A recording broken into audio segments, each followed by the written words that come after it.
so hard to pass down here, but Emerson gonna clear Mayato.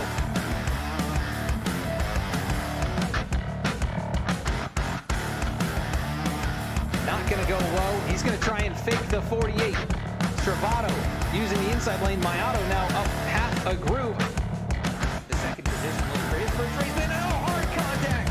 Mayato up in the air, up on the hood, on top of the Geico machine.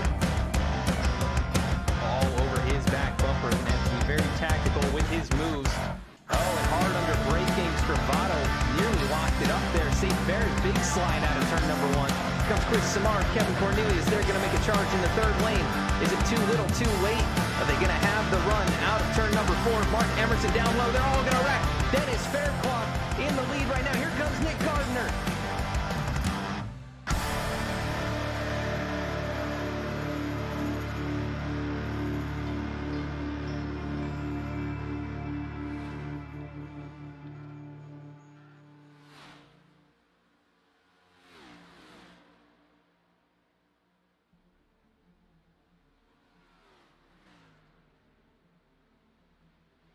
Welcome to Auto Club Speedway for the SP Designs 200 at Auto Club for the Below the Double Yellow Cup Series live tonight here on VP. My name's Adam Baker. I'm here with Alec Martinez in the booth. Alec, your home track.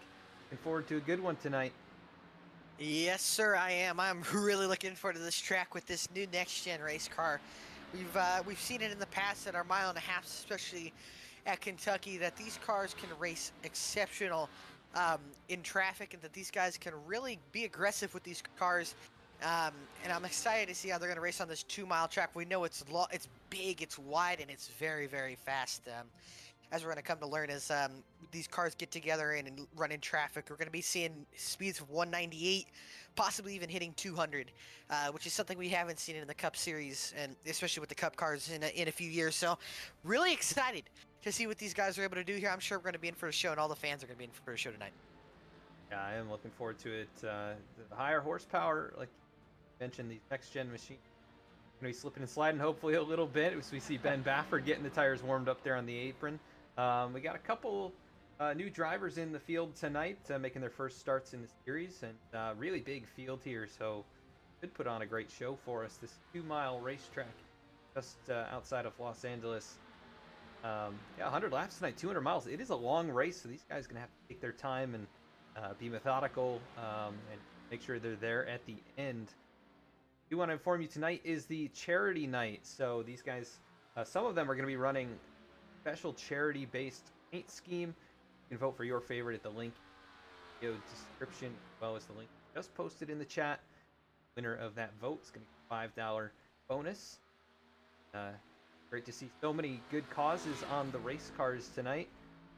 Really good looking paint schemes as well. I know Matt Liveries did it for these guys. The Shenandoah Shine 97, 98, and 99. The pink machine on track tonight. So lots of good looking race cars out here. Yes, for sure. And love what the Below the WL Line Cup Series has put together. With the charity paint schemes, I know a lot of guys are running different charities on their cars. So awesome, a great cause, and you know, a great thing for all the drivers and painters to support their charities and in what they like and who they want to support. So it's awesome to see. And I tell you, man, this is going to be a heck of a race. And like you said, awesome cause tonight. Awesome set of paint schemes, awesome racetrack, and these new cars, they can really get to see how good these paint schemes are. Yeah, riding on board here with Chris Samar. Look how bumpy it was down the backstretch there, and I know the suspension's very stiff on these machines. It's going to be a challenge out there for these guys to keep it under control, especially as the tires wear out, which they inevitably will. I am so looking forward to another good one. Kentucky put on such a good show for us. I want to get back to that kind of racing again, but Ben Bafford, his second start, he's at the top of the charts right now. Bradley Wilson goes to second as he catches the wall there in turn 1. Oh, he's up on the wall, and I tell you, with this track, like you said, really, really fast, and you got to set the hot laps right. Track position is going to mean a lot. We're going to see, I will say, a lot, and I mean a lot of tire wears runs going. Racing this week in the iRacing Official Series.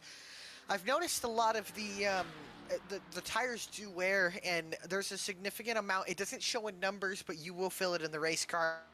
And these cars with a lot less downforce than they've had in the last few years, and this car being with a low-profile tire that we have on the next gen, these cars do tend to break loose, especially with that little 4-inch spoiler on the back of these cars. So, like I said, I'm really looking forward to seeing. I hope we see some green flag racing tonight. We got a packed field. A lot of great drivers, so I'm looking forward to seeing what all these drivers can do tonight here. And we've seen in real life here that this track is super wide. There's 1, 2, 3, 4, 5 lanes, and Auto Club Speedway slogan, 5 wide is the name of the game here. There's 5 different lanes you can use. The apron's not usable in iRacing, is in real life, but I'm telling you, hopefully we'll be able to see as the race goes on and as tires wear, the guys start moving up the track a little bit, trying to find grip and searching around the racetrack and to see where they can make up time on their other competitors, and seeing, especially we've seen it in the past, guys getting up on the wall. And I'm not sure how these cars are going to react to it with the more symmetrical sides. So we're gonna find out. This track is old, so I'm really looking forward, like we said, and I'm ready to get this green flag out tonight. Just 30 seconds or so left in the qualifying session, and right now it is Ben Baffert at the top of the charts, Keith Maiato second, Zach Carr third, Cosmin Yenishu in fourth, and we got Bradley Wilson up there in the top 5, a really competitive top 5, and Cosmin making his first start series, of course running the below the double yellow paint scheme. He ran in the Podium 500, where he had a little bit of issue in that race, but it was still fun to watch him. Good to see him out here. I know he's excited to race it up with these guys and how he can do against some of the best here. Eric Hutton rolling out on track late. We'll see if they'll allow the lap time from him.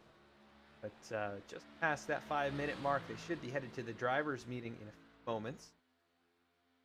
A couple cars still on the racetrack. Zach Carr, his customary extra laps of practice, which become so valuable and have obviously proven to be worthwhile, as he's been very dominant, and AJ Stravato, I think, drivers over the last the first 5 races of drivers to watch out for tonight. Zach Carr and AJ Stravato, who are the only 2 winners so far through 4 races. We'll be right back after a quick commercial break to see where those guys and the rest of the field are going off tonight.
Welcome to V-Speed, your home for sim racing excitement, providing dramatic moments from iRacing and beyond.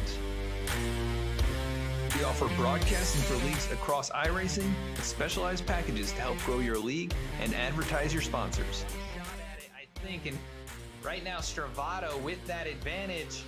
It's half a car length the difference between first and second going into turn 1. He gives the bumper to Connor Horn. These two have gone all year to get to this point.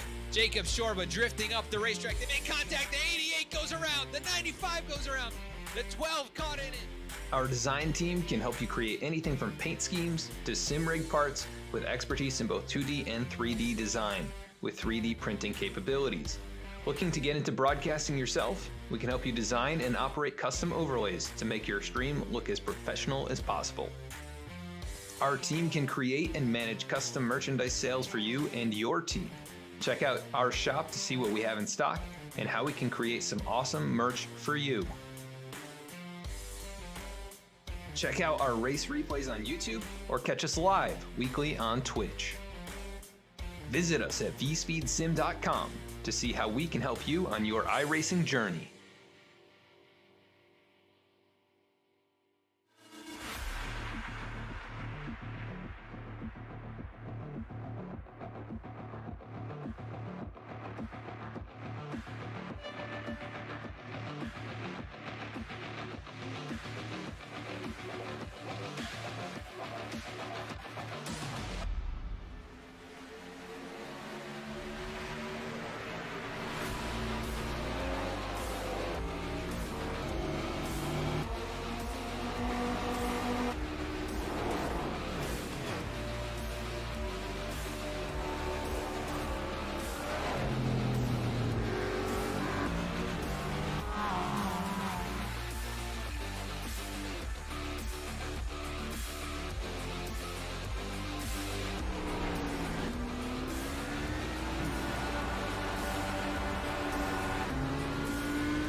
V-Speed is proud to be partnered with Below the Double Yellow podcast, a podcast for NASCAR fans by NASCAR fans. Listen to Nick and Joe discuss all the latest on-track action, available on Apple Podcasts and Spotify. V-Speed is also proud to present the 2021 Below the Double Yellow Cup Series, brought to you by the American Trucking Association, starting January 14th, 8:25 p.m. Eastern Time, Thursdays at twitch.tv/vspeedsim.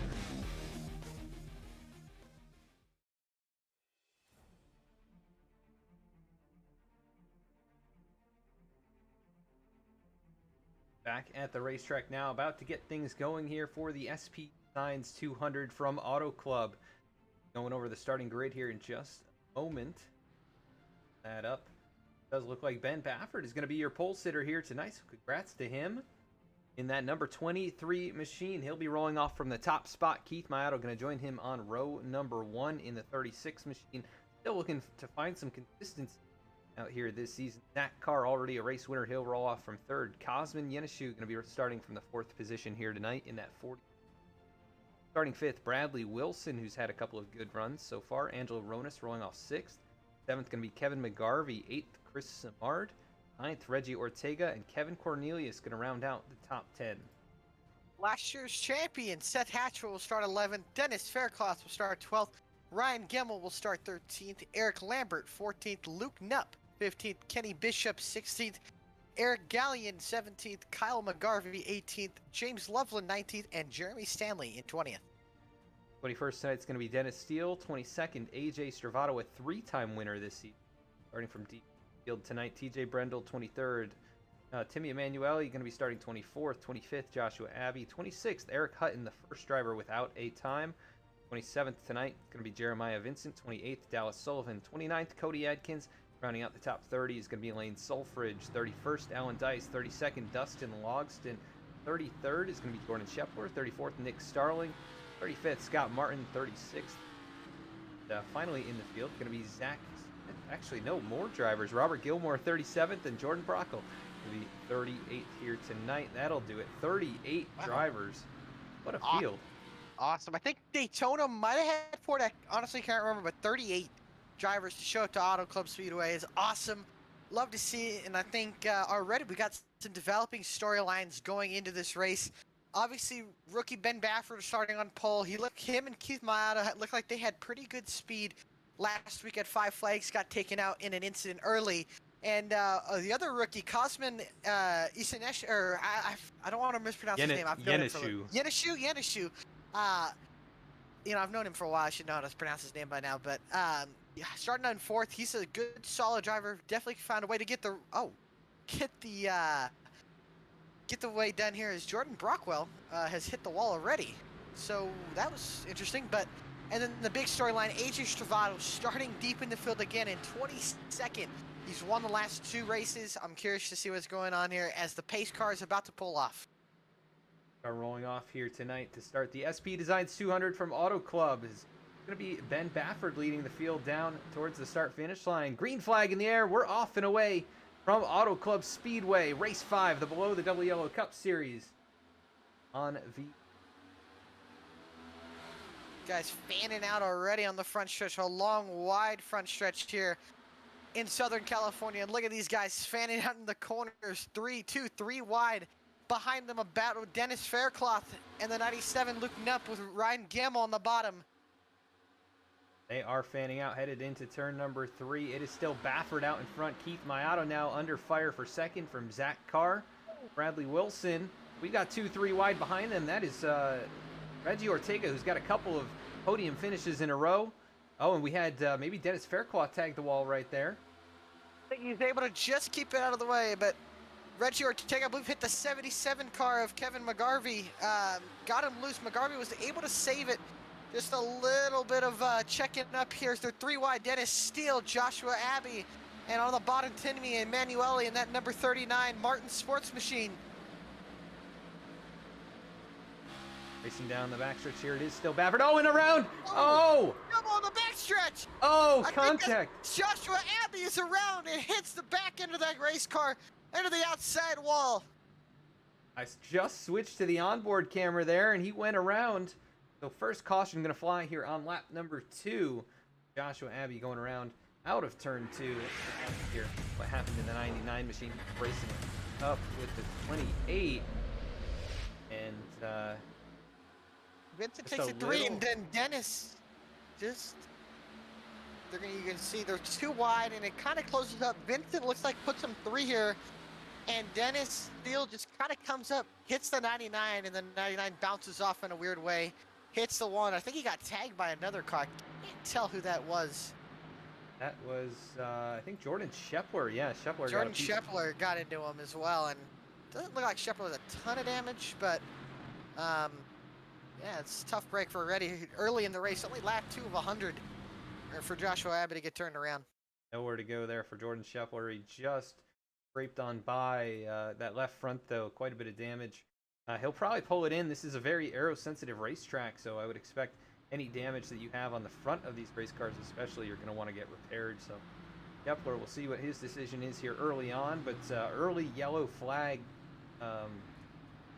after what was kind of a chaotic start. We saw 2-3 wide there. You know, they're only going to get crazier as we go later into this race, I'll tell you. But I've noticed, obviously, another new aspect with this next-gen car is the composite body. Getting damaged yesterday, I noticed in one of the A-Fix races that I participated in. I think I had gotten maybe about 30 seconds of damage, and the car really didn't slow down much. May have been a mile per hour down on the straightaway, which the straightaways are so long, any little bit of damage does hurt you, but it doesn't affect you as much as it used to in the Gen 6. The Gen 6 was a way more aero-dependent car than this next gen or Gen 7 car. So I'm curious to see with Shepler and with Abbey having a lot more damage than we saw in the Daytona 500 this past weekend.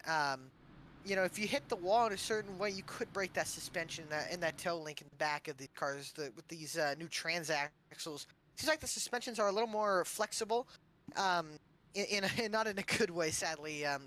You know, you hit the wall at a decent amount, you know, you could easily break that toe link in the back, as we saw what happened with Tyler Reddick, and off the corner he broke it and collected a few cars. So, gonna be interesting to see how these cars in real life are going to react to hitting the wall here at a 1.5 mile or 2 mile track. But in iRacing, it seems like these cars can kind of handle a decent hit, but any kind of damage is not what Yeah, you really don't want any damage at all, ever, but you know, sometimes it's inevitable, just as it was for Jordan. But yeah, I was a bit surprised that the car cannot take, mechanically cannot take the impacts, but the body can.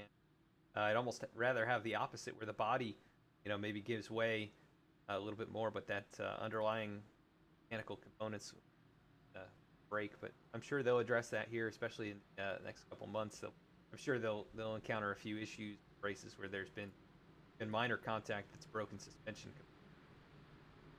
Have to wait and see. NASCAR will make their adjustments. It's a brand new car, and they're almost doing the beta testing real time with as little testing as the car truly got. But the racing product has been pretty solid. It's just that durability we're not so sure about. Pace car lights are off. We're going green this time. Still Ben Baffert out in front. Zach Carr was able to steal second away from Otto. You know what we forgot to do before the race got going? Who'd you pick to win this race? Oh boy. Totally I forgot. got a little confidence in Angelo Ronas. He's got Ronas. he's got the new paint scheme on that 22. Got Bernie You know, Liddick's and Chevy accessory. It's a nice paint scheme, and it may, I kind of had the upper hand here, but I raced with him yesterday. He's really fast. He started on pole, and he's leading the race right now. I tell you, Ben Baffert is going to be a tough customer to pass in this race. He has been really fast all week, and I'm guaranteeing these guys are gonna struggle trying to get around him here. He's been really fast, so that's my pick. So I'm curious to see as we go again for another restart. Car is off, working towards the start-finish line. Baffert in control, gets him going. Green flag back in the air from Auto Club Speedway. Gets a good jump there, just a car length or two out in front of Zach Carr as the battle for second, racing down into turn number 1. Spread out there. Three wide. Wilson on the top lane, on the third lane, gonna get a run off. Maato's gonna stall out on the bottom here, and looks like Carr will clear for second. He'll have the push down the backstretch. Baffert trying to shake the draft off. Carr, a dive to the inside. That move right there, that was an aggressive send. And there is Bradley Wilson all the way up by the outside wall. Look at that. Like we were talking about early in the show, these guys can go run 5 different lanes. Baffert down to block Carr. Bradley Wilson with a run and a half off the wall. He has got the run, and he is coming fast along the top side. Now just a car length behind the 23. He's going to use the high lane again here in turn 1. This is not generally the way around this place, at least on iRacing, but it's working for him right now. He's got a big head of steam coming out of turn number 2. Down the backstretch they go. He is all over the 23. Yeah, iRacing had an update, a few months ago back where we are able to run all over this racetrack. You can see Wilson pushing it too hard. The car steps out, a pack race, pretty much with 670 horsepower. They're gonna tighten, squeeze off of turn 4. Ineshu in the middle, the meat and the sandwich between Carr and Wilson. And he got a good run there out of turn 2 after Wilson, or turn 4 rather, as Wilson got a little bit squirrely. And he is still sending it up there in the high lane, but you can see just how fast he is in the center of the corner. And he's got the run this time, might be able to get back to Baffert. He's gonna push him. Interesting decision there to push him down into turn 3, but he's gonna try and push him in too fast. Baffert able to counter that move. If I'm Bradley, we talked about the tire wear at this track is a big thing. Wilson to the outside of Baffert. Is Wilson pushing contact, 97. Knuff is around. Mayato Knuff spins back up the racetrack onto the apron. Oh, and he hits Brindle. Brindle in the grass, no caution. No caution. What is up with that? Brindle's spinning. Saw the 97. He got loose. He got into Mayato. And then, let's follow along with him right here. Just locking it down. Let it roll up a little bit. And just... Brindle clipped him. I'm surprised that there was no caution for that. 2 cars spinning there. I'm surprised iRacing didn't throw a caution. But now, a battle for second. Ineshu underneath Zach Carr as Bradley Wilson has gotten... Oh, and we have a caution. Trouble! Oh, big trouble! Cody Atkins and Robert Gilmour. Oh, no, and Cody's already towed it to pit lane. Gilmour's car is killed.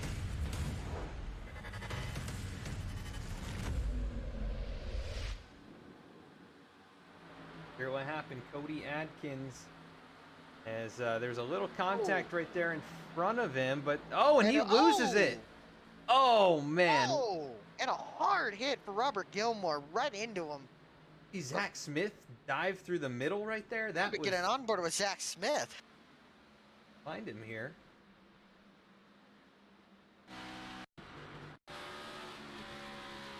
A piece of driving right here. Oh my goodness, what a hit. And Pat Smith goes right through the middle. Oh my goodness. Parted just perfectly for him. Take another Wow. look from the outside here. He is headed into turn number 3. Slows it down, and then the whole Moses. Oh my goodness. the hole was closing up right there. But yeah, bad news for Robert Gilmour, who's in the number 40 machine, supporting a charity here tonight. I know he posted about that one. See if we can get a little. Unfortunately, he's probably going to be done for the night, but it is Operation Hat Trick, which is and support for the recovery of wounded veterans, merchandise and products to organization, American service members. So definitely a great cause there, and unfortunately, be able to get the time on track that it truly deserves. But on pit road, getting service on that race car. A few more cars coming down. Jordan Shepler brought it in here, along with Zach Smith and quite a few others.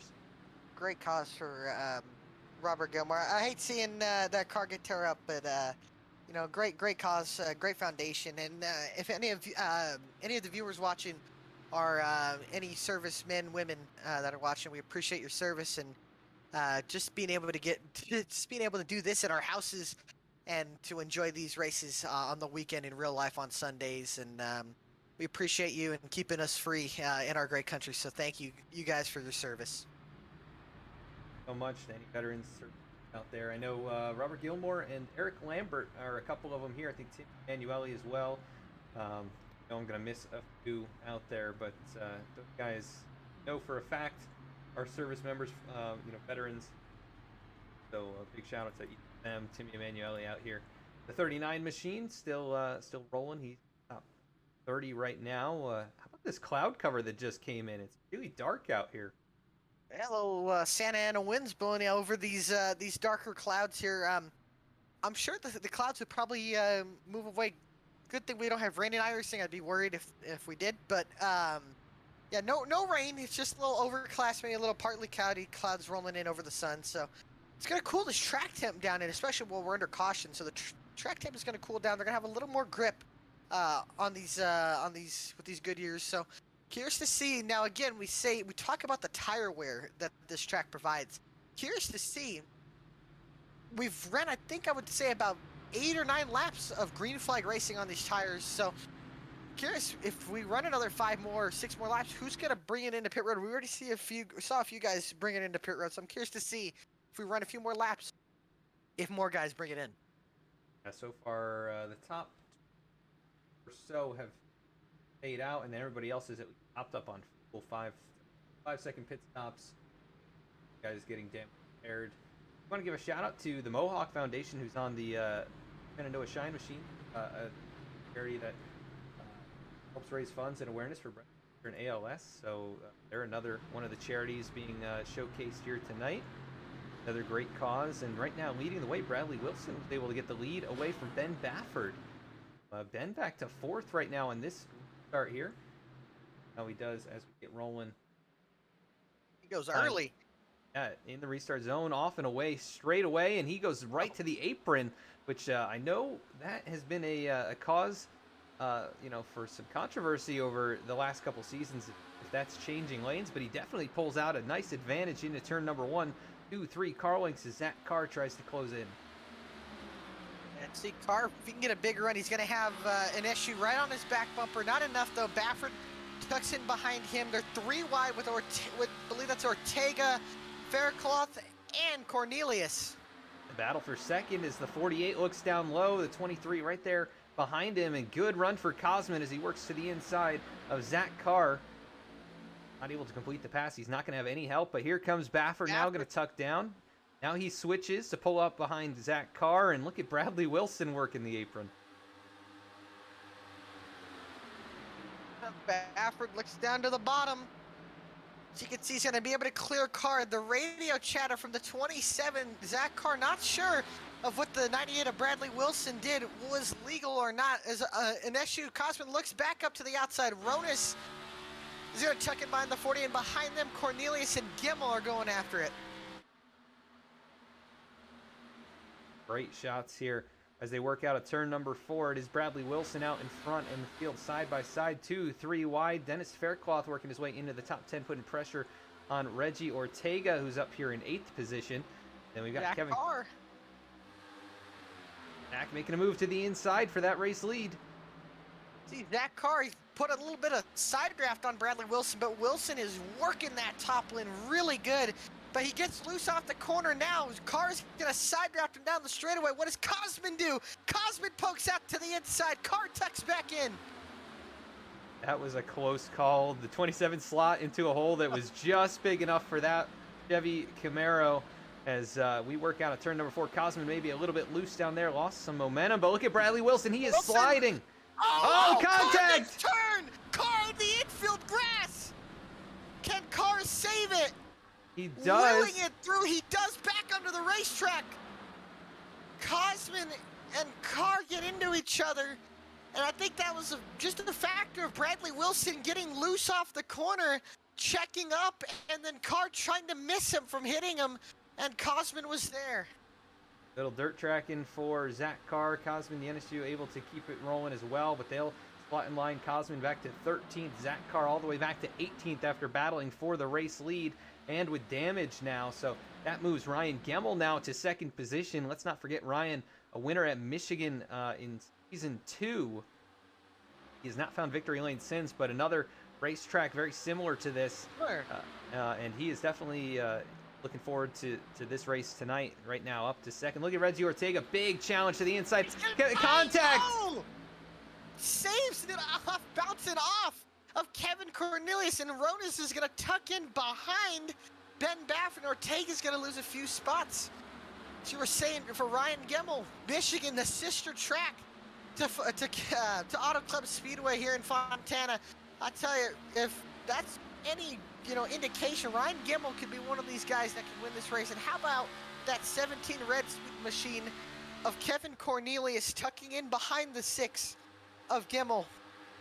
Yeah, Cornelius has had a couple of good performances, and he's struggled sometimes to find the end of the race, but he did lead some laps last week, and was very quick in the opening half of that event, but found the wall a few times, not getting the finish that he probably deserved for the speed in that race car. But tonight up here in 3rd, and he does have Angelo Ronis in that freshly painted number 22. Right there behind him, Reggie Ortega still trapped down low. He's racing it up now with Dennis Faircloth, who's having a good run.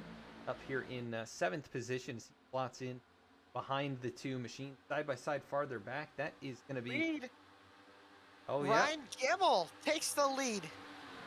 I'm telling you, I think Bradley Wilson's tires are really, really starting to fall off here. And as we start to notice as the run is going on, they are starting to move up the racetrack a little bit. Now almost contact between the 98 and the 17. Side by side, 2 rows deep with Baffert, Ronis behind them. Sorry to cut you off there, just a battle for the lead, but I tell you, the racing up here is absolutely amazing. These guys are going at it right now. So you can see Cornelius gets tight underneath that 23. Ooh. The 23 taps the wall, and oh, Cornelius runs the 2 into the wall. I don't think he knew he was there, but he definitely was. Cornelius almost causing problems there for both Ben Baffert and Reggie Ortega, but able to hang on to it. 3 wide for the lead right now. Oh, he's watching! Contact! The 23! Baffert saves it. No, he spins around! The 23 spins and the caution comes out! Oh my goodness. Ben Baffert, who is racing for the lead right there, gonna get collected by... that was 98, Bradley Wilson, who I think also had some issues there. Lost some ground, fell all the way to 14th, so he may have lost some grip there coming out of the corner. Big mistake, though, by the 98, who maybe didn't realize how close they were racing for that lead. On board, or back to this replay here, the 98. See, he just gets tight. He just gets tight, washes up into the 23. 23 tries to save it. And the car just fully spins. Caution comes out, but yeah, just you can see. You know, the aero push is not as bad as what it was in the Gen 6, but it's still there. And having that the air coming off the being taken off of that 98 probably didn't help. But I will say though, the 98 was pushing the car very hard, and his tires looked like they were starting to wear. And it could be, you know, a little bit of all three. Just the track surface being old, washing up, sending it too hard. And then obviously tire wear playing a big factor. And great job by Ben Baffert keeping it off here. Yeah, really great job. Indeed, as he had it full lock to the right here, sliding down the racetrack. All these guys able to miss him, which is definitely good. Go, pit stops. Whole field is coming in. Ryan Gilmour is going to lead him down into pit road. Kevin Cornelius in second. Remember, single lug pit stops. See, can get out of the pits if anybody's going to gain or lose spots. Think we'll see any 2-tire pit stops here? Not at this track. I don't think this track is gonna. I don't think you're gonna want to take 2 tires. Bunch of guys having to back up right there. Reggie Ortega was one of them. I believe Dennis Faircloth. And then that was the 19 machine of Eric Lambert. Also had to back up. Here comes Gilmour rolling off of pit road now. Hatchell right alongside. Gilmour. Hatchell's gonna gain a ton of spots. I believe Luke Knuff might have been one of those guys you were talking about taking tires. Knuff will slide into third. Ronis and Cornelius will be top 5. Knuff taking to a 6.2 second pit stop. Timmy Emanuele did not pit here, so he will be the only driver to not bring it in for that yellow flag. So far, 3 cautions in this one. 2 total lead changes. Timmy Emanuele trying to get some laps led here, potentially that bonus point. If he does bring it in or not, but I think at this point he's made his decision. Been exciting so far. Let's see if we can pull somebody in the booth here and talk with them. Who are we thinking? Bradley Wilson? Get Bradley up in. Yeah, let's get Bradley Wilson in. Bradley Wilson, Alec Martinez, Adam Baker. The V-Speed booth. Got a copy? Yes, sir. Well, you got in a little incident there, but you look like you're ripping the top lane here, and you've been getting some pretty good runs out there. How we feeling so far? Feeling really good in practice. I was kind of worried. Car felt pretty bad, but it seems in the longer run that it starts to mellow out and you get good hard racing. For sure, man. Did you get any damage from getting any contact with the 23? I think I had more contact hitting the wall than the 23. I just didn't know we were 3 wide, and I thought there was more room up there that he could have taken, but it's whatever. We'll see if we can get this 98 Mohawk Foundation Mustang back up there. For sure, man. Well, good luck the rest of this race, man. Look forward to seeing you. All right, thank you. Right, and you know he's going to be driving the wheels off that thing. Oh, yeah. Get back to the front. So it'll be Timmy Emanuele with the control on this restart. He elects the outside. Ryan Gilmour going to decide. He's first car on fresh tires. Then Angelo Ronis and Seth Hatchell, 2. Luke Knuff, Kevin Cornelius, row 3. So prize drivers, I think, up towards the front right now. But, you know, kind of the staples in Seth Hatchell, Angelo Ronis, and Ryan Gilmour up here in the top 5. Those guys used towards the front. How Timmy does on the now 12 lap tires. You know, you were saying this next gen car can provide some faces that we haven't seen prove themselves that they can drive this car, and that they prove that they can go here. And Seth Hatchell, I'll tell you, that's some guys we got to watch as Emanuele steps onto the gas, and we're green. Off and away once again, another restart, and Timmy Emanuele in control of this field, leading them down into turn number 1. Ryan Gilmour not quite alongside, battling for that second position. And here comes the 22 of Angelo Ronis on the top side. Gilmour, though, good run, should be able to get by. He may just get alongside for the race lead, maybe even get a little side draft on the 39. They're going to stall, and Ronis is going to push Emanuele past Gilmour. And Gilmour's going to start falling back, but Gilmour does have the tires over Emanuele. Curious to see if those tires can hold up. That car hasn't been in clean air, and now it is. Now Gilmour, look at Seth Hatchell, Cornelius into the wall And the caution's going to come out. Oh, the 11 of Eric Gallion and a big wreck. Kevin McGarvey, and I believe that's Nick Starling involved. Oh my goodness, Kyle McGarvey. It looks like Nick Starling. Heavy damage on the 7 machine, and you said that Cornelius in the wall, and he is missing the hood on that race car. Let's go take a look here. Curious to see what happened here. Yeah, Cornelius just went wide. I don't know why he's missing the hood. That could be an iRacing glitch, but Definitely caught the wall. he did. I think Luke Knupp ended up getting to the back of him after that too. Up on those older tires, let's not forget. So Kevin Cornelius working up out of the corner, just overshoots it a little bit. Car gets tight there in the dirty air. Yeah, he gets a little shove up into the barrier. Then we saw the wreck farther back. Oh my goodness. He came to a complete stop. What happened with Kyle McGarvey? Garvey goes into the corner and he looks like he just overdrives it. And his back end just steps around. He tries to save it, gets into the grass, and then the car comes around and Gallion, and then Starling up on the wall just gets into him there and nowhere to go for Starling there. Contact. That was Eric Lambert as well in the 19th. Is that Lambert? Yeah, he got a little piece of that. Steve Lambert, depending on beautiful 19 machine, love that paint scheme. So he did an awesome job painting that one, and just gets into that right left front there. I don't know if his car's gonna be that damaged. Curious to see. This bad situation there for Lambert. Kind of nowhere to go, and then Nick Starling nowhere to go. Just gets right into the left side door of Kyle McGarvey. Front end missing from that race car, but Eric rocking that 19 paint scheme. That is Warrior Foundation. Like I mentioned, Eric well, so he's supporting that charity. Go back and take another look at this. Got a ride on board with Nick Starling during all of that. Let's see what he saw, because he just didn't have an opportunity to miss it. We did see Kevin McGarvey did get involved too, so you weren't wrong there, Alec. It was both of the McGarvey brothers getting into it there. Oh, and Nick, he got loose, hits the wall. Oh man! And then McGarvey was there, and he just ran into him. That's the ideal situation. I'm curious to see what Gallion saw. I think Gallion bounced off of Kyle McGarvey. Curious to see if he got a visor cam. So yeah, on the helmet what cam he saw. Here. It's gonna be a pretty hard hit.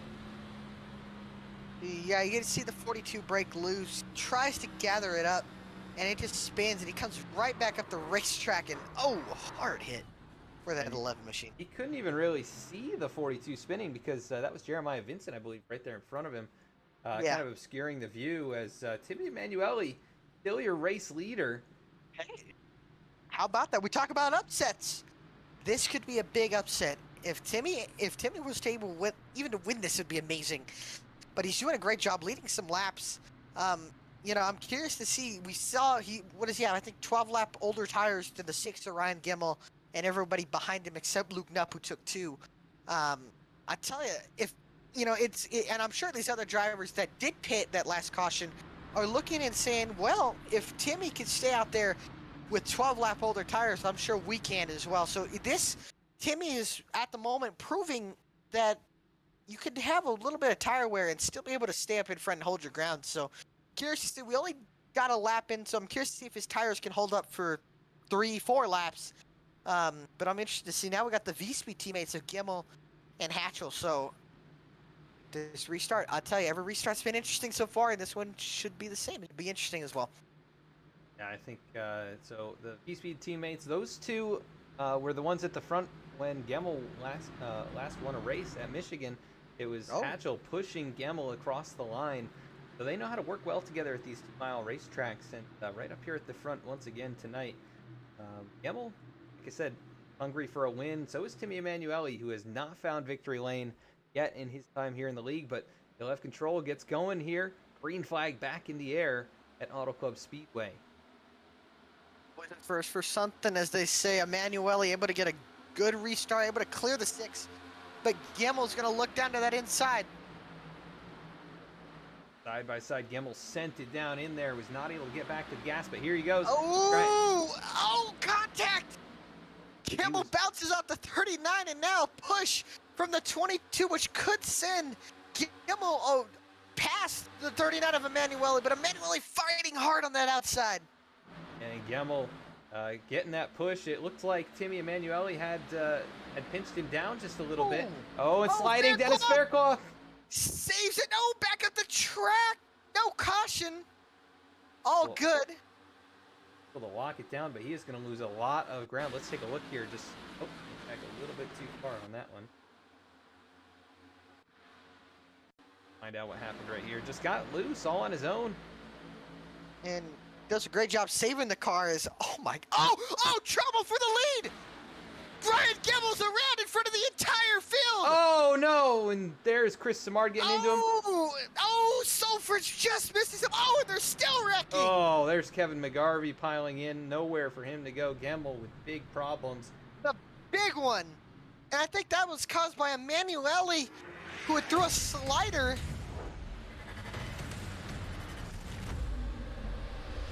Take a look here, Ryan Gilmour. Timmy just sent it into the corner, and he cleared him off the corner. I don't think Timmy did anything there, but then Timmy tried to block, and I think it sent the 6 into the wall, and then the 6 went around in front of everybody, and some guys just couldn't avoid. Just a bunch of ducking around, and just hard hit by McGarvey. McGarvey, I don't think was able to see the 6 in front of him. I'd love to get a look here.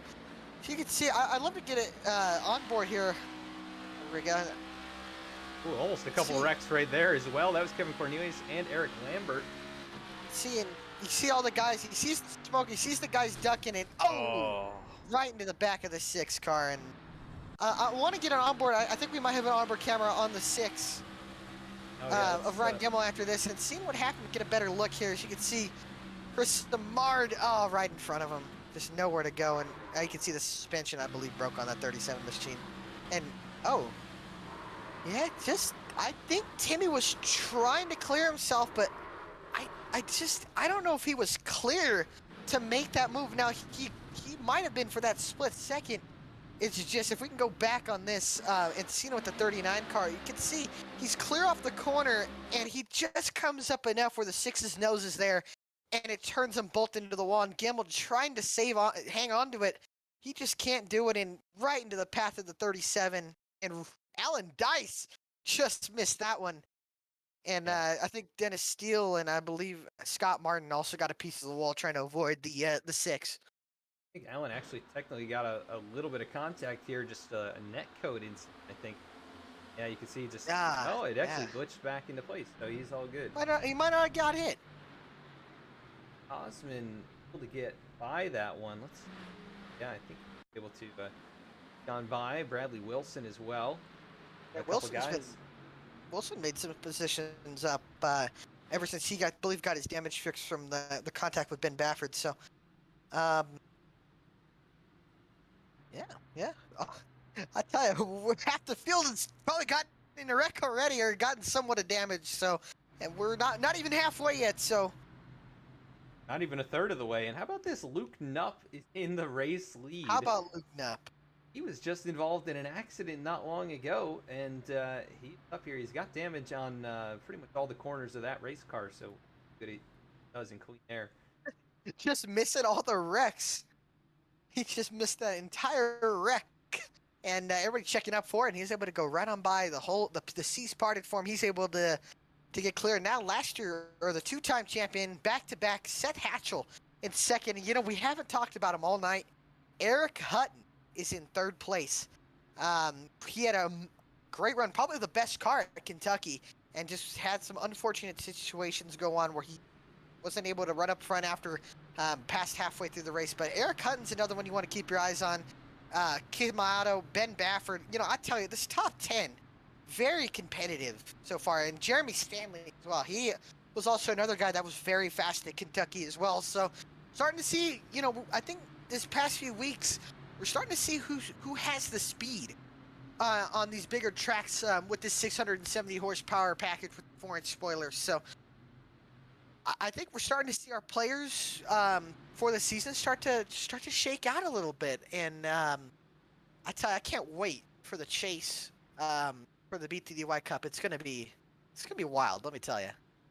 Yeah, and only 7 more races after this, so we worked through the regular season pretty quick in these championships. And chase is a little different format than what we're used to seeing over the last few seasons, where it was the rounds, elimination rounds. So it's going to be more of the old school, and we got drivers making their way into that championship chase, and then they'll race it out for the final 8 races, and to determine who's going to. It's not going to be eliminated other than just your own mistakes, as we are off and away. Luke Knuff wasting no time as we are green once again. And Knuff stood on it as soon as that pace car went off into pit lane. You can see Eric Hutton has his teammate of Reggie Ortega behind him. Curious to see if Ortega's going to maybe shove Hutton past Hatchell, but no, Hutton just takes the spot over the 8 of Seth Hatchell. He may just go up there and take the lead away. He's going to be right on the back of Luke Knupp, who does have damage. Hatchell has damage. Here comes Reggie Ortega, who's got damage. He's going to work down low. Look at the run. I thought Hutton was going to go down to the bottom, try to defend it. Hutton faked him out. And now Eric Hutton's going to be side by side for the lead. Luke Knupp. Oh, Hutton gets into the wall. Now Ortega. Ortega dives to the bottom. 3 wide for the lead. And I think Ortega at the line is going to have it. What a run! Wow, Ronas is now going to go to the bottom of 3 wide, and now back to 2. Reggie Ortega with a massive, massive run off of turn 4, going to take the lead. Now 3 wide behind them, Stanley, Baffert, Knupp, and Hatchell. Oh, hard hit in the back! Hard hit in the back!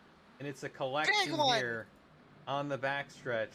Jordan Shepler and Kevin Cornelius, a massive hit off of turn 2. We'll take a look here. A lot of drivers involved in this one, including Timmy Emanuele, who just made a pit stop to get damage fixed. And I think he might have gotten an EOL in that one, but figure out where this all started. It was in front of him. With the 13 of Jordan Shepler. Here, the 99 up there. Yeah, he just got loose and he... Hard hit. Vincent, Solfridge, Emanuele. And then the 94 of...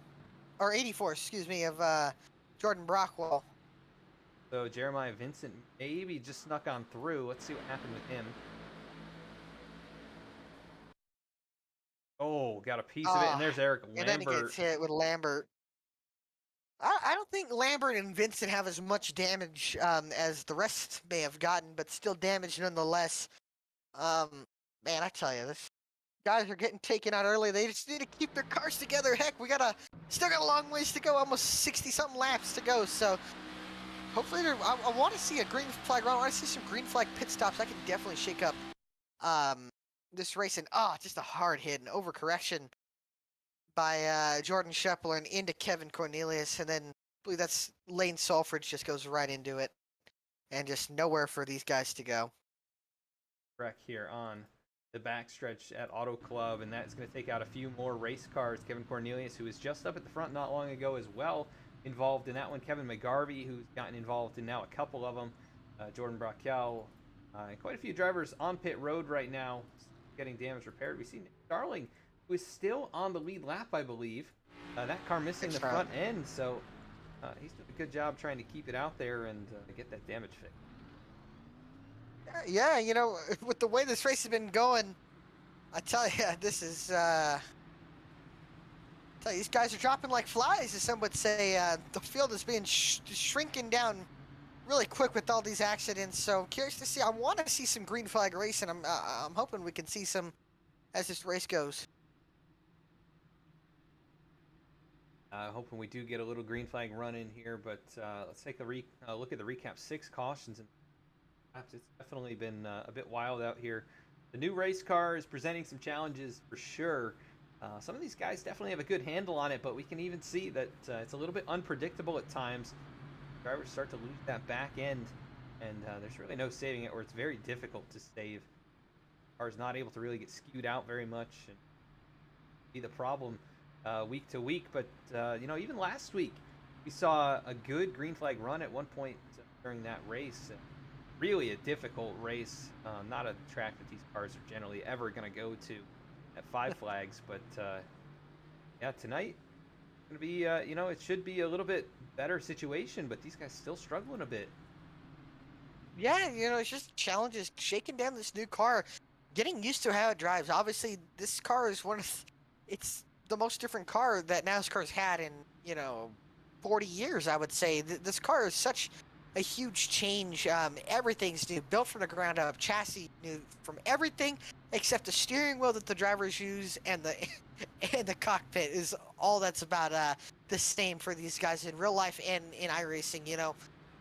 I tell you, this car is so much different. Just driving it, you just can't, it's so hard to get used to, from going from what we had, the Gen 6 and with the 550 package, to now what we have now. And I tell you, this track, it presents its own challenges. The surface is really worn out. It takes a while for these drivers to adapt, even with practice. When you get put into race conditions, totally different ball game. And next week, speaking of a totally different ball game, we go to Bristol Motor Speedway next week, and so much different than this track. And I tell you, if we have 38 cars next week, that race is going to be wild.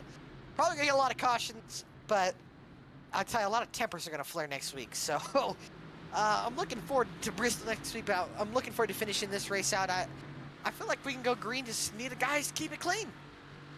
I think so as well. We're going to go on board here with the helmet cam with Reggie Ortega, who's our race leader now. You can see the drivers behind him in the mirror. Green flag back in the air, off and away for Reggie towards that start-finish line.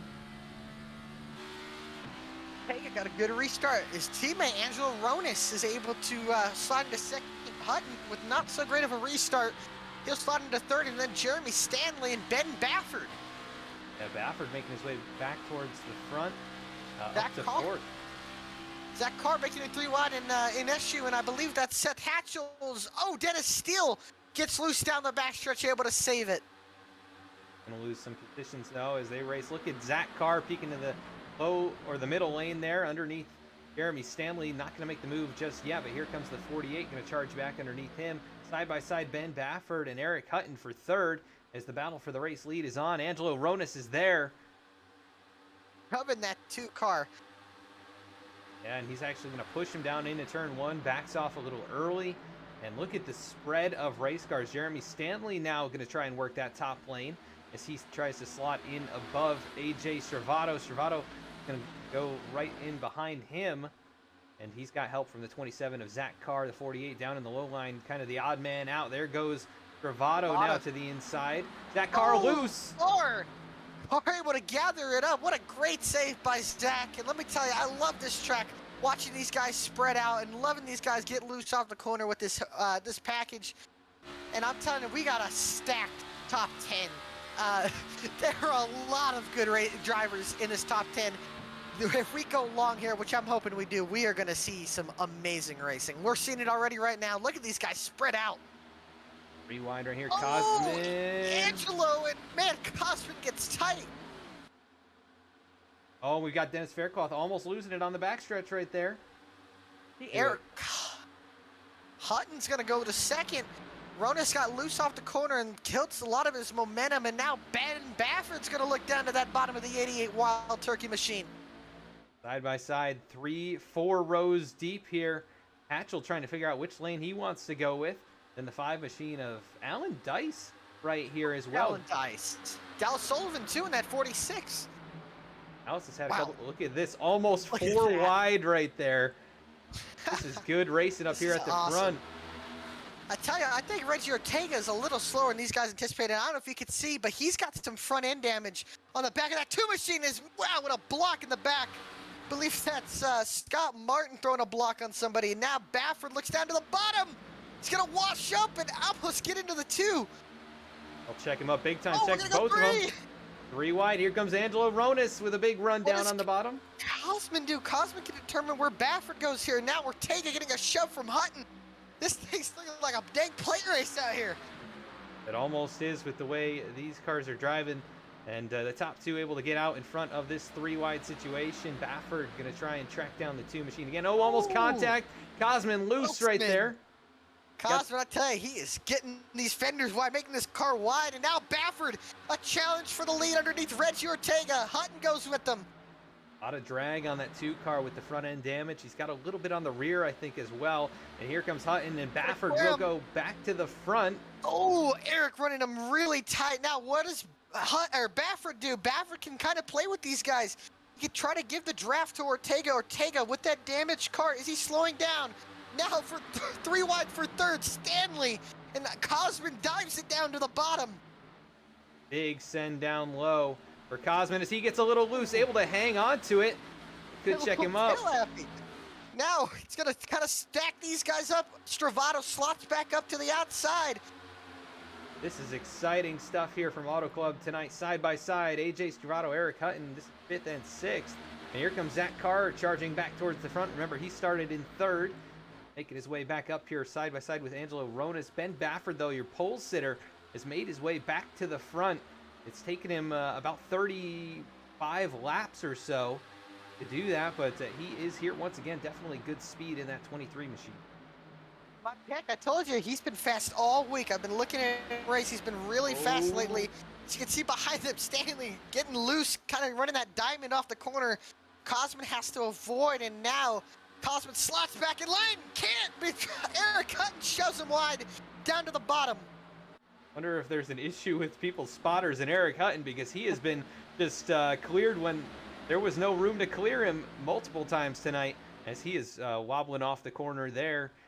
Side by side still for that 4th position. Jeremy Stanley moving into 3rd, trying to get by Reggie Ortega. Might make the move down here into turn 1, but no, he'll stay in line as Ortega closing right back up on Ben Baffert. Look at this, 2, 3 wide, even almost 4 wide again, as Zach Carr still working down low. Cosman is making that white line, painting that white line on the bottom. He is making it work, and Jeremy Stanley is running that top line. As you can see, Cosman gets a massive shove from the 88 of Eric Hutton, and now the Italian stallion, AJ Stravato, has slotted into the 6th position next to Zach Carr. Oh, Hutton gets into the wall.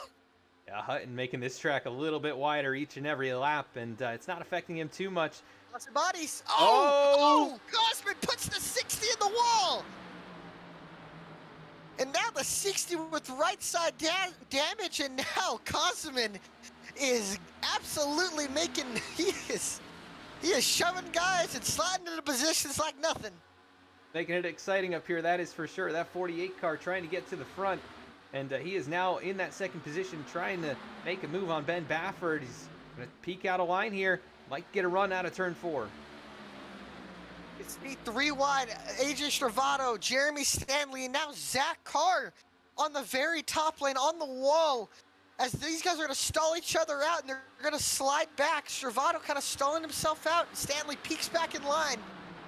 I think we could see a long run here. I'm probably speaking too soon, but I think it's possible. No, the front straightaways are not, or the front straightaway is not straight, really. And we do see some collisions there in real life. And got a battle for the lead. Baffert on the high side. Here comes Cosman down low. Good run. Gonna send it in the corner. Baffert goes in a little bit deeper than that. Cutting you off there, I'm telling you. I'm cutting you off, man. This racing is absolutely insane. You are good. I was just gonna say, there's usually some collisions on these straightaways here at this racetrack. You know, as bumpy as they are and as curved as that front stretch is, and we've been seeing that a few times here. Drivers clearing themselves just by the nature of the way the shape track is. And side by side for a second now. Here comes Reggie, going to challenge back to the top. Carr on the very top line, trying to make that top line work, and it seemed like it did. Cosman just can't get that drive off and carry the momentum like the 2 of Ortega can. And I tell you, Ortega is a little bit slower than these guys behind him. Is now he dives down for the lead to the bottom of Ben Baffert. Yeah, once that car seems to get into clean air, it just slows right up. And we have some hard racing behind. AJ Stravato almost catches the wall as well. Oh, they're bouncing off each other. Look at that, composite bodies. Love the way these cars can bounce off. Ortega down to the bottom for the lead underneath Ben Baffert. Bradley Wilson sends it in underneath AJ Stravato. And this is where it gets interesting. 2, 3 wide exiting the corner. They seem to figure it out this time around, but Keith Mayato up here in the mix. Dallas Sullivan just outside the top 10. Contact! Contact with Zach Carr and Reggie Ortega. And I want to share this as well. Bradley Wilson has the freshest tires of anybody. He came into the pits that last caution, and it's a possibility he does have the best tires. Oh, there's Reggie. Turns. Reggie hooks it, and a crash on the front stretch. Mayato caught the wall as well, but big wreck amongst... Sullivan's in it. Seth Hatchell, I believe, went through the grass. James Loveland in it as well. Take a look here. It all started with the 2 and the 48. Cosmic just gets in that left rein and spins him, hits him in a weird place. Trying to keep it off, and Ortega just goes up into the track, and the 46 almost went over. Dallas almost going up and over there. Would have been like Harrison Burton the other day. Mayato caught the wall, though, as well, just before all that. That got him just up out of the way. The fact that he was kind of right in the wall. And let's see, a couple other drivers possibly involved in that. Did Alan Dice get a piece of it right at the end? Dice might have got it. I think he did a good job missing that, actually. Wow. Ooh. Oh, man. Love to get an onboard with Dice and seeing that whole wreck kind of transpire right in front of him. Just, wow. What amazing racing that we're seeing already, and just aggressive. You can see we just got to halfway, and aggressive racing, aggressive moves that we were seeing out of these guys. So I hope the fans are enjoying it, because this race has been absolutely insane. I'm curious. I do want to see an onboard with Dallas Sullivan and watching that car get a little light under it.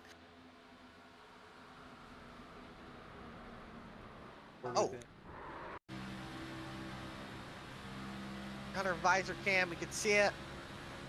They wreck in front of him, Ortega right in the and then oh man. Not the greatest view when you start seeing the car start tilting over. Seth Hatchell also shot through the grass right there. Let's see. He just decided to cut down there. Like, I'm not gonna be involved in this. James Loveland as well, I think, making a similar move. Oh, he got a piece of it actually. Oh yeah, Loveland did get into it. See that front end kind of smashed up. And pit stops are underway here.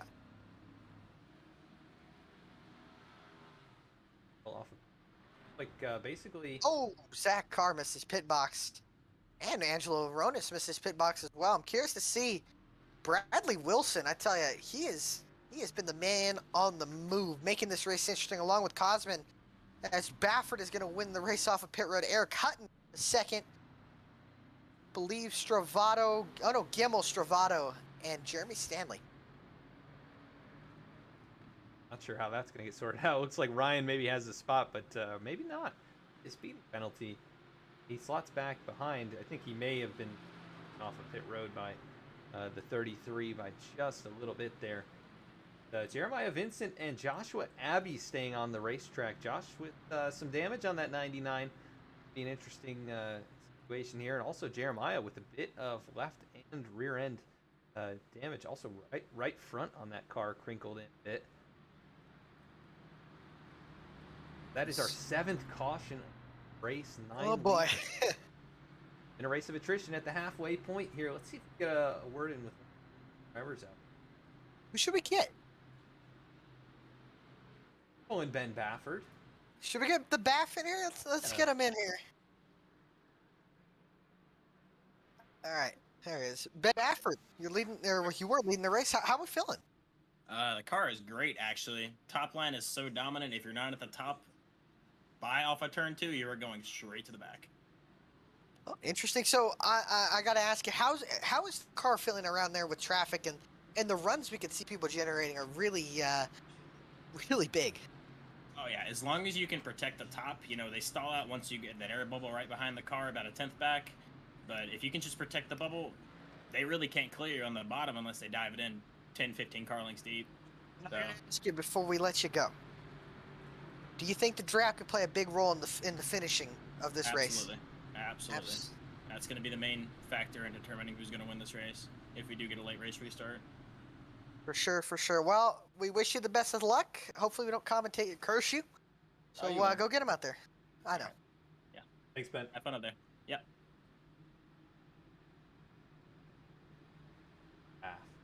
The bat. We restart in third here. Jeremiah Vincent, your race leader.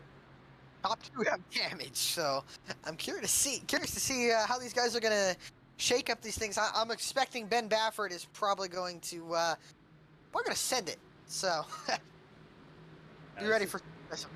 It's gonna be interesting. Sure. If you are enjoying what you're seeing, make sure to hit that like button and subscribe and follow along here on the channel and all the social media outlets that we have posting throughout the week. Speed After Go Dark. live here, and yeah, V-Speed After Dark coming up after this. This race has been crazy enough. Big checkup in the high side. Joshua Abbey did not get rolling. Hey, man, Baffert shoving the 9 of Vincent. Now Baffert dives it underneath Jeremiah Vincent for the lead, and now AJ Stravato is into third. Side by side, as you can see these guys fanning out into the corners. Baffert takes the lead. Now Vincent will go into second. Jeremiah Vincent going to fall to second just like that, but a little bit worse even for 99 as he continues to get shuffled back now to the 6th position already. 3 wide here. That is Angelo Ronas, Jeremy Stanley, and Zach Carr racing it up back there just outside the top 5. Dude, Joshua Abbey's going to kind of slow down the 22 of Ronas here. So we can see Hutton's trying to stay in line now, shaking the draft. Carr is going to give Stanley a push, and they're going to stall out now. Back to 2 wide, and in front of them, the battle for the lead. Heating up. Can AJ Stravato go 3 in a row, trying to make some magic work? Is the all-time wins streak. Oh, man. Oh, my gosh. Sorry about that. Jeremy Stanley and Angelo Ronas almost got into a wreck there. Yeah, I saw some activity back there. Zach Carr threading the needle here, going through the middle. That is Joshua Abbey up high. Cosman, no! Oh, Cosman! Can he save it? Yes, he can. What a great save. And ahead of them, I believe Eric Hutton might have had the same thing happen. Oh my goodness, these guys, it's just sneaking up on them out of nowhere. And we saw Eric had that problem. I think it was at Kentucky as well. We didn't even catch that on camera that time. Yeah, look at this. Just goes around late in the corner there. Able to hang on to it. Great save by Eric Hutton and a great save by Cosman. An issue. I tell you, these guys are wheeling and dealing out here. Ryan Gemmel now 3 wide. Dennis Faircloth, Joshua Abbey trying to make his way back forward. Ryan with the crash there on the backstretch. As he cannot clear the 99, but Dennis, good run down low, should be able to clear both of them. He will, and move himself into 9th. Here is, Keith Mayato. Battle for the lead. Stravato to the bottom of Baffert. Can he complete the pass, though? That's the question. He is able to now. The 98 of Bradley Wilson has caught back up to these guys. He is back and in the fight. What a battle from the rear of the field after an earlier incident. And behind them, Jeremiah Vincent still hanging up here in the top 5. Holding off Zach Carr for the moment. Jeremy Stanley as well. Going to work underneath. Eric Hutton still up here in the top 10 even after that close call. So these guys spaced out a little bit more than the previous green flag run we had. They really are. And I tell you, if these guys in the top 4 can stay single file for a few laps, they'll be able to gap themselves away from Zach Carr as he gets loose into the corner underneath Jeremiah Vincent. And now they're going to go 3-4 wide off of turn 2. These guys are stalling each other out, and that top 4 train is going to pull away from these guys. Yeah, they are driving away over 5th place now. Jeremy Stanley, who's got Jeremiah Vincent, you got to give him some props here. He is on 17-lap older tires. Yeah, hanging on here. Jeremy Stanley and Jeremiah Vincent. Tell you, they're holding on. They got to get around this 9 car. This 9 car is a little slower, but he's able to hold his ground. As you can see, the top 4 in a single file line on that top lane, starting to pull away. Yeah, I think they have an agenda here. I think they've all realized what's happening behind them. If they just stay in line, stay organized, they can continue to drive forward. But looks like Ben Baffert maybe not satisfied with 2nd place right now. He is right there. Almost looked like he was going to make the move, but he is still staying in line. I don't think that 23 and the 98 are content of riding behind the 33, but I think they kind of realize that they have to pull away from that pack behind them as they are still throwing slide jobs and blocking each other and racing each other extremely hard. Matter of fact, they've been racing each other so hard that the second pack has caught them. Yeah, that is now, that goes from a 4-car group to about an 8-car group. Battle for the lead now. These guys aren't content. Baffert underneath Stravato, able to clear off the corner, and now Stravato's going to tuck in behind Baffert. And he does not look like he'll make a move just yet, but pushing him down into turn number 3, Stravato going to stay in line this time through 3 and 4. The 98 of Bradley Wilson right behind him, almost trying to get to his outside. And then Angelo Ronas right up here as well. Both our picks, Alec, right up here in the top 4. I tell you, Angelo's probably playing it really comfortable right now, trying to save his stuff. Angelo knows how to win these races. I can tell he's definitely just, he's eyeballing what he's seen ahead of him, and he's just trying to play this how we should. Now, if we do go green, I don't know if these cars can go all the way. Again, we haven't had green flag pit stops this season. So I'm curious, if there's a track that it could happen, it definitely would be this track. Such a big track where we can get spread out. Yeah, I agree. I think we may end up seeing them here. They can't go the rest of the way, as far as I'm aware. We might jinx it though, but I tell you, it is a possibility, and green flag pit stops can really shake things up. These top 4, as you can see, Ronas looking down at the inside of Bradley Wilson, Zach Carr, Eric Hutton, and Jeremy Stanley. They're still running side by side, battling. It looks like they got about a 2-second gap. Ben Baffert is about a 2-second gap from these from 4th on back, and Bradley Wilson, oh my gosh, what a run, and what a run to just get on the outside of the 33, and they're going to try to train Stravato now. Baffert playing with the draft. Doing exactly what he needs to do to try and maintain a lead here, but look at Bradley Wilson send it down in the corner. Almost Bradley alongside. As the car able to get to that right rear, oh, he hits the wall. Stravato, evasive maneuver, close call for all of these leaders. And Zach Carr, Carr's running him down. He was faster than them the last 2 laps, regardless of how they were racing it up. But they've gone single file now in the second group as the leaders are racing it up. I don't. Now they caught about 3/10 that last lap. They still got a decent amount of way to go, but now Ben Baffert's starting to drive away from these guys. Yeah, just a couple of car lengths out in front now over Bradley Wilson, but that draft will pull them back in as now they get single file. Bradley Wilson driving into turn 3. That is something interesting to see. Look at, he sends it in 2 or 3 car lengths deeper than anyone. It didn't work for him last time as he caught the wall. Almost catches it this time, but here comes Angelo Ronas now challenging for second. You know, we talk about this new car again. We talk about the bigger brakes on this car. Maybe he's figured out that he can dive it in harder and use those bigger brakes to his advantage and make them work. But the other question is he pushing his tires too hard as we go longer into this run? Angelo Ronas, I tell you, he probably has the best tires out of this group. Baffert, Stravato, and Wilson have been battling all race, or all run, I should say, long. And now this backpack, Zach Carr is definitely within draft distance.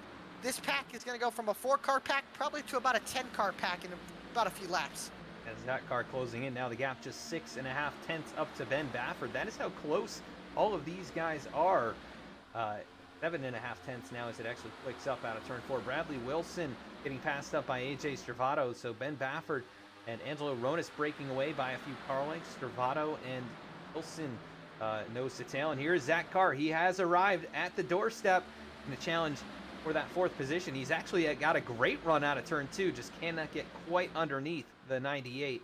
But yeah, there is now no longer that single front pack. We've got about 10 cars under a blanket here. Yeah, I tell you, these guys are really starting to move up the racetrack. You can see Zach Carr, one of the only cars to use that bottom lane, use that bottom groove, hook that white line. It seems like that bottom lane is working for Zach Carr until he gets to the straightaway. Look at how much of a run the draft actually matters. You can see Eric Hutton closing in. Hutton's going to now push Carr as Carr tucks in behind Wilson. Yeah, and I saw Keith Mayato also working the inside lane, but side by side, Stravato down on the inside. Jeremy Stanley behind them, and Eric Hutton are going to go side by side. Stanley driving it up the outside of Eric Hutton in that 88, and he's going to be able to clear him for, I believe that's the 6th position. That is 6th to Jeremy Stanley. Look at the send into the corner again. Yeah, Zach Carr is trying to make that bottom lane work. Bradley Wilson got tight, and that's going to make Carr Gonna be able to slot in now. A battle for the lead. Angelo Ronis is gonna get the lead from Ben Baffert, and Stravato is gonna push him around. Both of these guys looking for their first career win in the Below the Double Yellow Racing League. AJ Stravato, all-time wins leader behind them. Zach Carr, well up there on that list as well. So those guys know what they're doing, and they're up here at the front once again. But a couple good drivers still seeking their first win. Of course, Ben just making his second start in the series. He has been competitive both races, leading laps. Lap car, Tim Emanuele stays out of the way. Ronis is able to keep second. No, he can't. Now Stravato looks up to that outside. And Jeremy Stanley in that 60 car, he has been making a lot of time, been able to complete a lot of passes. As we can see the 98 into the wall in the straightaway. I think those tires are really starting to fall off for that car. Hey, that is one thing you can count on from Bradley Wilson. He will go all out for as long as he can. And, you know, he might wear the right side off that machine, but he's still up here in the top 6. And he's going to have Eric Hutton right behind him here challenging in a moment. But you can't fault him for pushing hard and trying everything he can to get up there. He's been exciting to watch. How about this battle, though, for the race lead? Stravato's there right at the back bumper of Ben Baffert. I tell you, Jeremy Stanley has been, I've been looking in turn 1 and 2. I don't know if he'll do it this lap, but he's been the one who's been almost in the 5th lane, the 5th seam, I should say. He is running about the highest of any of these top 4 that are ahead of him. As he looks to the outside of Angelo Ronis, you can see he gets almost up by the wall and tries to get that run off the corner. As you can see, look at that run he gets, and he's going to get that draft from Zach Carr, and he's going to have a massive run with these guys being side by side. Yeah, and Angelo Ronis not going to be able to do anything about it. He's going to fall back now, might even get passed up by Bradley Wilson, who continues to stay up here, even though he slammed the wall a few times in the last 10 laps. He's still fighting hard on that high side, and like Ben Baffert said, if you're not in that outside lane by about turn 2 after a restart, you're in the wrong lane, and that seems to be the case here. Everybody single file right now, other than Angelo Ronis, who now slots in line. So make that the top 8 under a blanket, less than 0.8 of a second separating all of them. Then you got Keith Mayato, Alan Dice, Seth Hatchell not too far behind, and then a little distance back to Cosman in the 12th position. Really amazing racing out here. I know we've had the yellows, but they have been driving like maniacs, and in a lot of cases it has been a lot of fun, and not much contact among some of these guys, but gotten a little green flag run in now. We'll see if we do get to green flag pit stops. I hope we do. It could really make this race interesting. As we saw, I'm curious if these guys are going to even get a little more adventurous in using that wall in turns 3 and 4. Nobody's been able to really try venturing up there. As you can see in 1 and 2, Jeremy Stanley and Zach Carr are starting to get a little bit higher into the corner and trying to build that run off. Can they do it in 3 and 4? That's the question. But I tell you, Ben Baffert is starting to, he looks like he has the best car. Maybe saved his tires being in the lead. Can he hold on to the lead? He's got 2 teammates behind him. And Angelo Ronis, who was challenging him not long ago, he has started to fall the wrong way after he not been able to really slide up in the top lane. Or it looks like he maybe tried to attempt to pass, but he's gone the wrong way because of it. Eric Hutton, and here comes Dennis Faircloth trying to make their way past. Keith Mayato slowly reeling in this top group as well. Battle potentially for the lead into turn 1. Stravato takes it low. If he can complete the slide job, look at him dive it into the corner. Baffert's going to try the cross, or does he stay behind him? He chooses to stay behind him. What does Zach Carr do? Carr tucks in behind the 23, and now the run that Baffert's going to generate here on the run. Can he make the pass? No, he's just going to shove Stravato into the corner. I was holding my breath there that whole time. Stravato, I think, kind of parked the bus in the middle groove, and Ben had nowhere to go. But he's going to try and fight back here. Looks down low out of turn number 4. He is right there on the bumper as they work towards Reggie Ortega, the lap machine. Not going to be able to follow up his couple podium finishes, but still making laps out there. 27th, now 2 laps down for Reggie. But AJ... Oh, go ahead, sorry. I say AJ Stravato holding off Ben for the moment, but here he comes. Big run out of 2. Baffert's going to have to be careful on when he wants to make this move, because if Zach Carr goes with AJ Stravato, Baffert is going to cycle to the back of this pack. He's got to time his move. He's got to time his move right. He cannot have Zach Carr right on his bumpers. You can see AJ goes wide. Baffert's kind of forced to run below him. Will he push is the question. And he does. Dennis Faircloth, the only one working the inside lane right now. He's not been able to make up any positions, but he's actually hanging pretty tough right here, although might lose a spot to Angelo Ronis. But he has been committed down to the bottom lane here these last couple laps, and he's able to gain so much in the middle of the corner, but no help down there. Jeremy Stanley looks to the outside of that Bernie Lytics machine of Zach Carr. I tell you, I was just about to say it. Ben Bafford's best friend right now is that 60 of Jeremy Stanley. If he can shake up these teammates in which he's been able to do at the moment, could be big for Bafford making that move on Stravato. But Carr fighting on the bottom, not gonna. Oh, he's gonna slot up right in front of Jeremy Stanley. An aggressive move.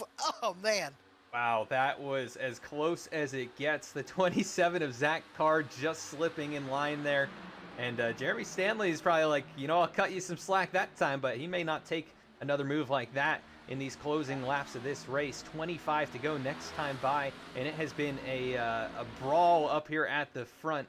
You got 9 cars now in this lead group, nose to tail, out of the last one in line there, and then Seth Hatchell about 1.5 seconds back in 10th. And we may have some green flag pit stops coming up here the next 10 to 15 laps, and we'll see what the strategy calls are. Find out. I will say, as the laps keep clicking off, there's going to be less slack cut here. I tell you, that move with Zach Carr, very aggressive. I guarantee you, if that was maybe 5 laps later, I don't think Zach Carr's making that move, and I think Zach Carr's probably ending up in the outside wall. Yeah, I agree. That is a very aggressive move to get up in the top side, and it's so important to be up there. I think he knew he just had to get back up there, or he might lose 5 or 6 spots. And he does stay in third right now, getting a push from Jeremy Stanley, trying to make his way forward here, but nobody able to make moves just yet. Maybe just content to ride around until we get to green flag pit stop. Question is, what are guys going to do? Obviously, I think Stravato's going to be the main decider here of when these guys are going to pit. Obviously, this being a pack race, kind of want to pit with the leader, but again, you can short pit the leader as well and try to get in front. We've seen this track, these cars do where the tires, as you can see, Jeremy Stanley goes to the outside of Zach Carr. Zach Carr might be falling back as he cuts right in front of Bradley Wilson. The same deal right there. He is a lucky man. These guys cutting him some slack. I think they know the quality of driver that Zach Carr is, but he is definitely being aggressive right now. Might come back to bite him here in the closing laps. They will not cut him that same slack, especially coming in close to 20 to go. Big check up there behind Bradley Wilson. Contact. Oh! Eric Hutton. Angelo. Yeah, Angelo Ronis, Eric Hutton, just a little bit of contact there. But Angelo keeps it down in the inside lane, trying to get that move made. Eric way up the racetrack. Look at the run for Angelo. He's going to try and challenge the 27 of Zach Carr. I think Zach Carr's tires, you can see, are starting to fall off. He is starting to fall back a little bit. Now it's into the clutches of Bradley Wilson in that 98 car. Angelo not able to keep up the run down the backstretch. He did have a little help from Dennis Faircloth, but you need a little bit more than that. He does have a lap machine here in front of him, getting a little draft right now. Or rather, that is Jeremy Stanley. Jeremy Stanley. Looking low for second, but not quite able to get it. I think Stanley might have the fastest car here. I mean, Stravato obviously being the lead, the biggest advantage, but it seems like Jeremy Stanley making that very high lane work, that wall work. Look at the run he's able to get on Ben Bafford. Is Bafford now trying to plan a run on Stravato, or Stravato's starting to pull away? You can see Bafford has that run, but he stays behind them. I think these guys know they're going to have to pit soon. We've been on, let's say, about a 30-lap run, and now Stravato down to that bottom lane. Stravato trying to cut the distance out of that corner, but it might cost him on the exit. Here comes Bafford, going to have a full head of steam down the front stretch, closing back in. If you are just joining us, this is the SP Designs 200 at Auto Club in battle for the race lead with just about 20 laps to go. It's Ben Bafford and AJ Stravato at the front of the field. Bafford trying to clear. He will out of turn 2. He did it! The cross from Stravato, this is going to stall these guys out. Stanley's going to go with the 33. Now, Stravato slots back in the lead. This could hurt Jeremy Stanley being on the bottom unless he can clear Stravato or Bafford. He sends it down deep. Stravato way up the racetrack. Not going to be enough. Or might it? It might be. Oh, he just tight. can't do it. There's a hole behind the 23. He needs to slot in. And he's got plenty of room this time, but Zach Carr is going to try and make a move here. You can see the difference in speed as Carr sends it down low, and the 60 is going to have to try and close the gap between himself and the 23 if he doesn't want that 27 slotting back in line. But the room right there. Yep, able to get there, and now Zach Carr could be the odd man out. Nope, he's going to slot right in front of Angelo Ronas. That'll check them up. He checked him up enough where Wilson got into the back of the 22, and now Jeremy Stanley, he has the best tires of this group. It's pretty easy to tell. He has the best car. Can he do anything with the run? Carr shoving the back bumper of that 60 car. Almost like a tandem draft up here, the top two and then the next two, and they were able to break away by a car length or two between Baffert and Stanley, but right now it is still 9 cars under a blanket. Keith Mayato was making some progress down low, but ultimately stalled out, and he is falling back now to the tail end of this group. He'll slot in front of Cosman, who is... Cosman has caught up a huge gap. Here's the thing, he is... Oh, he pitted! Yeah, he's a lap down. He pit 8 laps look ago. Look at those fresh tires. If he cycle out to be the race leader, I think he was only about 3 seconds back. I don't know. I don't think he wants to be leading. This pack obviously slows him down a little bit. I'm curious to see if he can cycle out to the lead, but he's going to be very, very far behind if he can't. But him slotting in right here could be good, but it's going to affect these leaders and when they want to pit. Yeah, and before we get to pit stops, I'm going to do a quick run through of the field here. With less than 20 to go, AJ Stravato leads, Ben Baffert second, Jeremy Stanley third, fourth, Zach Carr, who's fighting hard with the lap machine of Cosman Yenishu. Angelo Ronas in 5th, Bradley Wilson 6th, Eric Hutton 7th, Keith Mayato in 8th, Dennis Faircloth 9th, rounding out the top 10, and closing in is Seth Hatchell. We'll have 10 cars within a second and a half in a few moments here.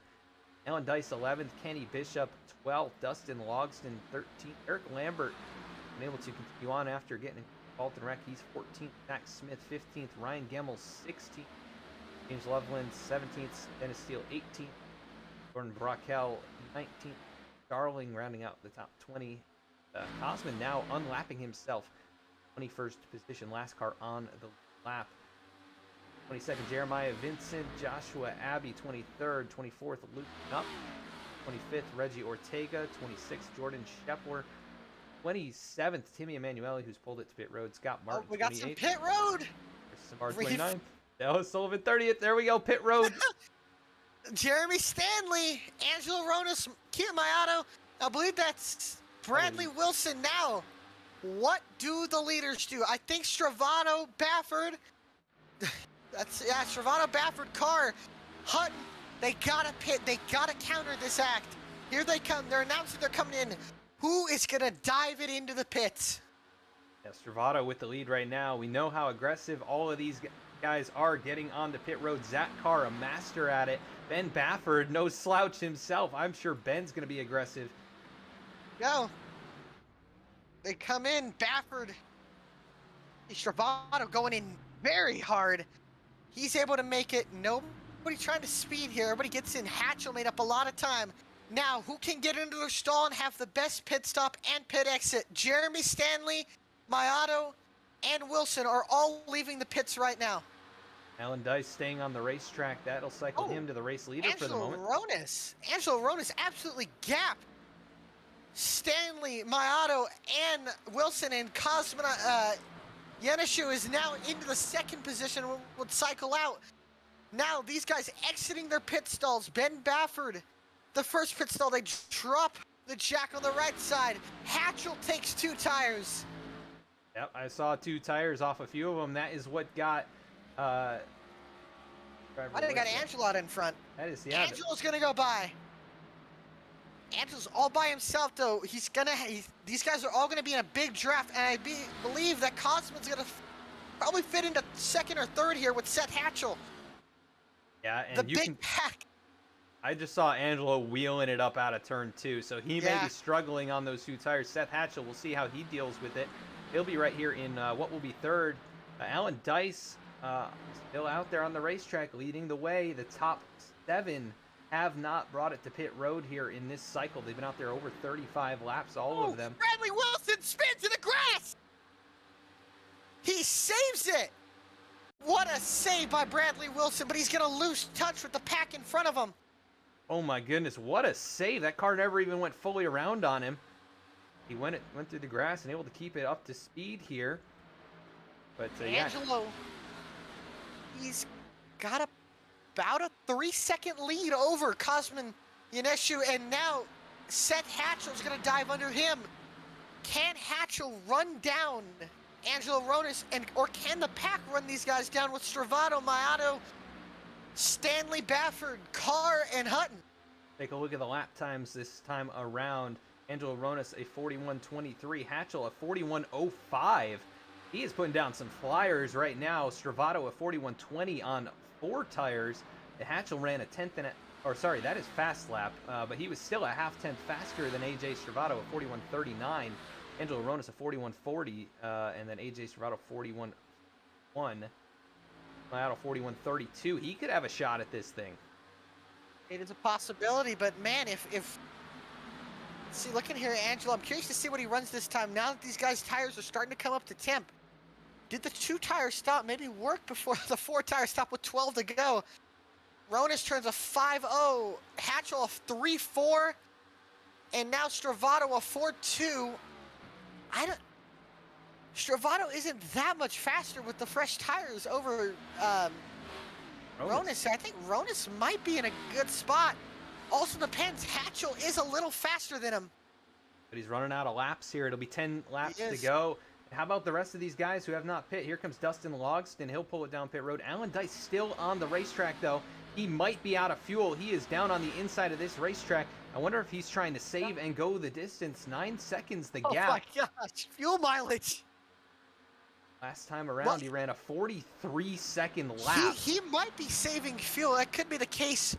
I don't know. He might be bringing it into pit road here, but if he is trying to save fuel, he's got about a 24-second gap over Angelo Ronis.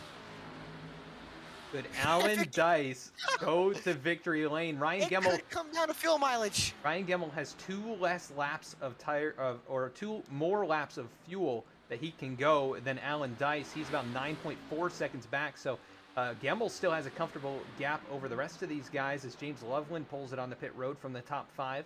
That'll move Zach Smith and Jordan Brackel up another position. And Gilmour is a little bit off the pace right now, but he is... Oh, and Eric Lambert catches the wall right in front of him. Oh. That's going to check Gilmour up. Now the question is Gilmour, Dice, and Smith saving fuel?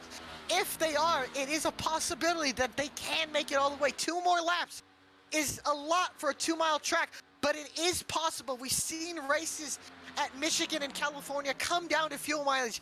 Can Alan Dice steal a win in the SP Designs 200?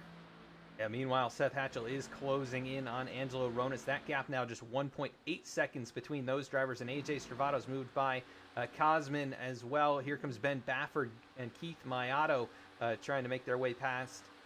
So it's they still have a long ways to go. I don't think they will get to Angelo or Seth, but the question is, will those top 4 run out? Gilmour is pitting. Will Alan Dice? He's got draft. I'd love to get an onboard. Is he saving fuel in the corners? On board with him here as he works down towards turn 1. A lot of room to save here.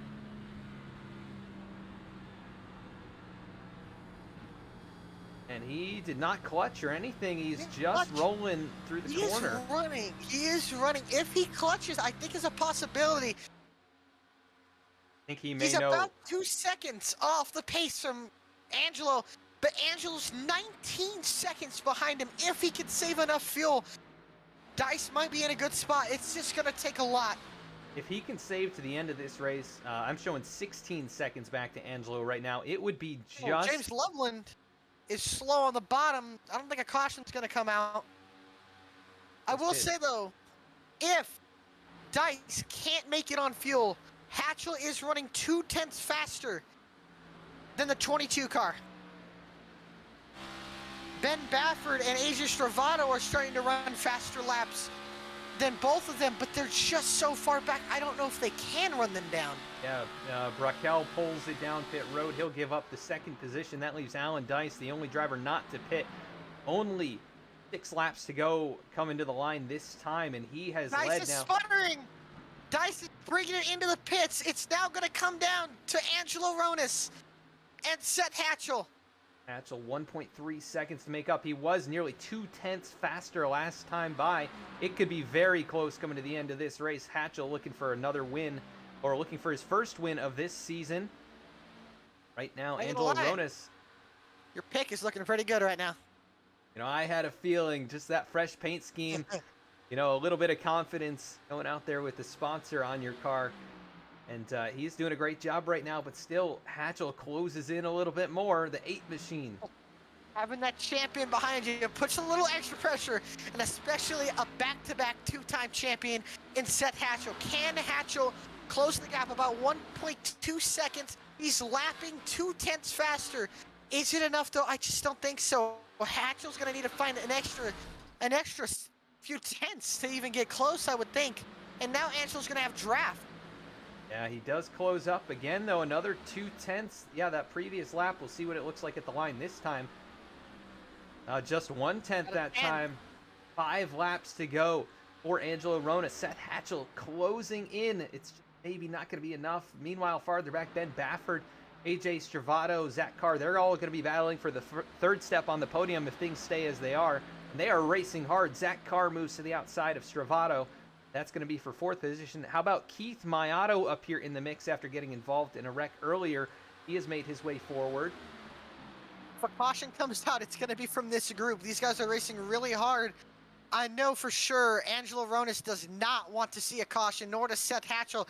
They have the top 2 spots locked up, unless Hatchell can run down Ronis and maybe they get together, but I just don't see it happening. Another 1/10.5 shaved off there, but 4 laps to go. The gap right around 1 second. Going to be a tall task. If he can get up there and start to challenge Angelo and maybe pull a little bit of draft on him, he might be able to pick up a 10th or 2 just from that. He needs to force Angelo to make a mistake. Right now, he's just not in striking distance to have Angelo make a mistake. As you can see, Angelo, I think, is starting to open that gap up a little bit more over Seth Hatchell. I think Hatchell might have burned his tires off trying to get to Angelo. 3 to go at the line. And now Seth with a little draft from Dennis Steele. Going to have to cut underneath him on the straightaway here. This could hurt his turn entry. And it looks like it will just a little bit. He has to enter a little bit shallower than normal. Cuts the deficit, though, now down to 6.5 tenths through the center of 1 and 2. That'll go up, though, as he has to slide up the racetrack on the exit. 3 laps remaining. The gap's 7 tenths. But now he has a clear path up to the race leader. And that gap is shrinking again with draft. The draft might be able to get him there. I just don't know. Hatchell's going to have to try. He's going to have to work some magic. We know he has 2-lap fresher tires. He's gaining. He can see the back bumper of that 22 getting bigger and bigger in his windshield. Does he have enough time? 2 laps to go from Auto Club. Man, he just closed up so much right there. That difference, that lap, Wow. half a second. He pulled the draft from Dennis Steele, and now he's got draft off the 22. This has been amazing. Coming down to 2 guys for the win. Angelo, the tires might be taking effect. Can Seth Hatchell get there? We're coming to the white flag. Down the backstretch, the gap 2.5 car lengths. Hatchell 2.5 tenths behind. To the bottom. Here we go. Could be a battle out of turn 4.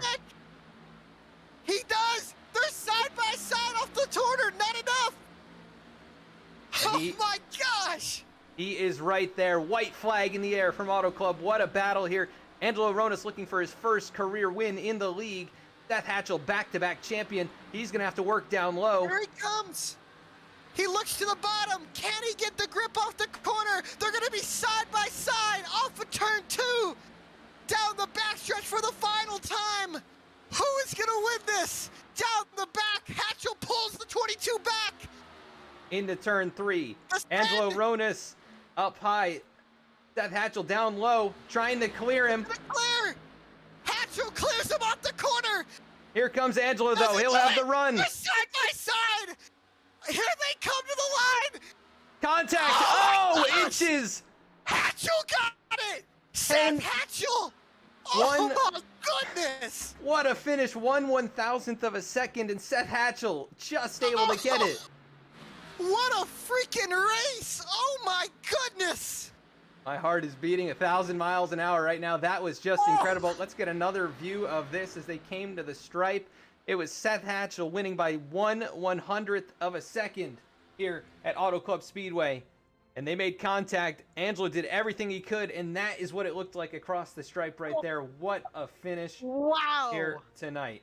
What an amazing race. What an amazing finish. That might be that's probably the best finish I've seen on a non-super speedway. What a win by last year's champion, Seth Hatchell.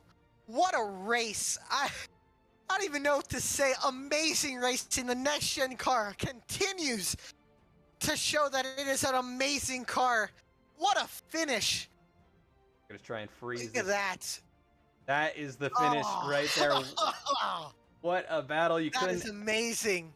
You could not ask for more than that. That is incredible stuff here from Auto Club tonight in the SP Designs 200. Congratulations to Seth Hatchell, winner here. Led one lap in this race, and it was the last one, the most important lap. We'll interview him and the rest of the top 3 here tonight just a few moments after a quick word from our sponsor.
Simulators Anonymous is an online gaming community. The heart of this community is playing simulator-style games, everything from driving, farming, flying, to the occasional survival game. We would love for you to join us. If you play these style of games, or if you're just looking for a great community, we strive to be a community you can be an active participant in by offering events like every third Saturday night is a late night trucking on Truckers MP.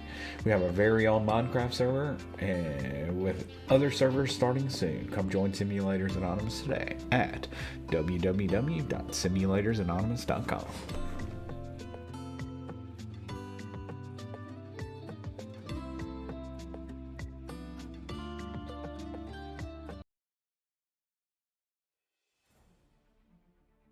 Back at the racetrack now, we're going to be pulling in third place finisher first here tonight. That is Zach Carr. Zach Carr, Adam the V. Got a copy? I got a copy. Oh man, you start third, you end up on the podium in third. Really hard battling all race long amongst the top 10. Man, what was it like out there, and how'd you get back up into the top 3? Well, I think we should just all thank iRacing for absolutely dropping the ball and putting the correct aero package on the car, as the car did have the correct horsepower and look. As you could probably tell from the broadcast, they drafted like it was 550, so I think iRacing has some improvements they need to make there. But everybody raced very clean up front. A couple incidents where I didn't even know I was clear because, sometimes iRacing spotter's also a little broken. So sorry to Cosman on what happened there early in the race. Don't ever want that to happen early, but sometimes it happens. But no, the car drove good. It was a little tight in the draft, of course.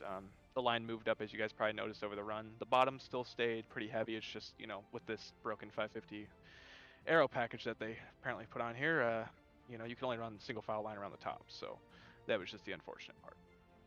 Yeah, it was definitely hard to pass. We saw you guys kind of got grouped up, and the only way you could make anything happen looked down on the bottom. But man, what an exciting race overall. At least from our perspective, one of the best races I think ever called here on VC. We're looking forward to more action. Go to Bristol now. How do you feel about going out there? I have a lot of past success at Bristol over the course of some official iRacing races, whether it be C fix, B fix, or A fix. So I hope that some of that transfers over to this next gen car, as I have not driven it there yet. So I guess we're just gonna have to find out. Yeah, we're looking forward to seeing if you can bring the 27 Bernie Lytics machine back to victory lane. Another podium finish, though. You're consistently up here battling for the win, week in and week out, putting on the show for it. Anybody want to give a shout out to for 3rd place tonight? Of course, Bernie Lytics. It's always a pleasure having anybody drop on board and them coming on board for now a full season. They told me it's amazing. It's great to have them on. They're still looking to do big things this year, and I hope that goes for them. Obviously, shout out to my teammates. Reggie, unfortunate day for him, but we got AJ with a good finish. Angelo, of course, man, I feel for him. That was so close to getting that win in that brand new Chevy accessories car. I got out for him, but I think it's a sign of good luck and more things to come for him. Yeah, I think so as well. He was my pick to win, and he almost delivered for me, but Bernie Lytics machine looked good out there, and I did listen to their podcast the other day. Definitely good stuff. So keep up the good work out there. Yeah, and good luck, Thanks, guys. You have a good one. That is 3rd place finisher Zach Carr. We'll go to 2nd place finisher, his teammate, Angelo Ronas, part of this incredible photo finish. Angelo, Adam the V, got a copy?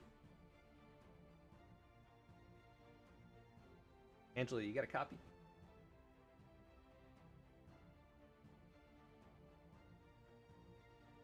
I can hear you. Oh, there we go. Hey, Angelo, an incredible finish here tonight at Auto Club. You came up just 1/100th short of the victory. It would have been your first here in the league, but man, it was coming down to those closing moments. What was going on through your mind there, and what were you trying to do, Seth, behind you? Yeah, well, first of all, hats off to Seth for getting the win like that. I saw him just reeling me in the past few laps, and I knew it was going to be close. This draft, I mean, it is way powerful than I expected.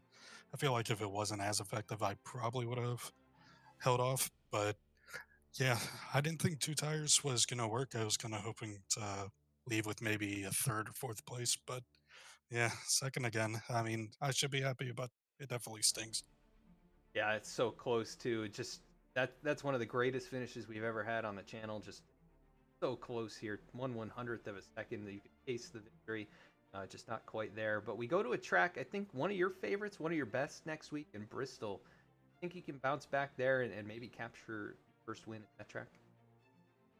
Definitely a good possibility. I don't know how these cars necessarily drive at Bristol. I mean, whenever we went to Five Flags last week, it ended up being one of my better tracks. So who knows? Maybe we'll get another shot at this, or I guess we'll just see. Well, you were my pick to win here tonight, and man, you got so close to it. But definitely a good sign for you moving forward. Start 6, you lead 6 laps here tonight. Inches away from the victory in 2nd place. What do you want to give a shout out to? Yeah, well, my teammates, and especially Zach, he's the one who painted this great Chevy accessories Bernie Lytics car. I mean, I've been sponsorless pretty much this entire season up to this point, so it's nice to have them on board. But yeah, Zach, AJ, Reggie, all of us were driving really well, and I can tell you one thing, it is a bad day to have it too. Yeah, it's 2:22:22, and the 22 comes home P2. So For 2 straight weeks. Oh man, wow, there's something to that. I think it's all a simulation. So, anyways, Angelo, good run here. Really exciting to watch you battle up there tonight. We'll catch you next. Appreciate it. Thank you. Wow, that's a lot of twos. Didn't even That think is. about That is. All right, we're gonna go to race winner now. That is Seth Hatchell, and Alec, I believe you're with him. I am Seth Hatchell, last year's champion, or the last 2 years a champion, and you back it up with the win here at Auto Club in one of the most dramatic finishes possibly that you could ever even script and run down. Seth, how did you do it? I'm not sure, to be honest. It feels like a dream, really. I mean, the second half of the race and the first half of the race feel like two completely different races. You know, I didn't really have the pack race and stuff figured out, and I wasn't brave enough, and there's, you know, a lot of contact and whatnot, just trying to survive. And then towards the end there, I was talking to Keith on the radio, just telling him that I just wanted to stay, you know, the last car in that sort of lead pack, and I almost lost him. And just before we got to those final pit stops, I just caught back up, and I don't know, I figured I had to do something, so I just put 2 tires on it and as little fuel as I could. I mean, just enough to make it to the end. Came out, it was loose the first couple laps, and just started driving the snot out of it, try to heat the right front up just to get it so it wouldn't, you know, spin out on me on corner exit. And then just, I don't know, just hitting my marks, able to run Angelo down there. And I can't believe I didn't screw up 3 and 4 on that last lap. I didn't know what I was going to do, but I was really just trying not to overthink it. You know, in years past, I'd just send it in there or something and try and pull a slide job or something. I tried to run it just pretty traditional, and I couldn't believe I got clear of them off 4, and then just trying to pinch them down to the start finish, and it was real close and happened to work out in my favor. For sure, man. Like I said, it's one of the wildest things. Obviously, we've heard the last few drivers we just interviewed. Not a fan of the package so far, as in the draft and how big it was. How big was that draft, and how much did it play a role in being able to, you know, kind of make moves and maneuver? Yeah, it was really big. You know, you hear guys all the time talk about how it's a lot closer to plate racing, and that track position is more important than tires a lot of times. I'm sure you could see on the broadcast tonight that the bottom was actually the preferred line in terms of just raw speed, but you saw almost everybody running the top because down the straightaways you had to have draft. If you didn't have draft, pretty much right off the corner down the straightaways, you're going to get yarded by the guy behind you. So there's a lot of strategy in that, especially towards right before the pit stops there. You saw guys lining up a lot, just trying to get in good position there.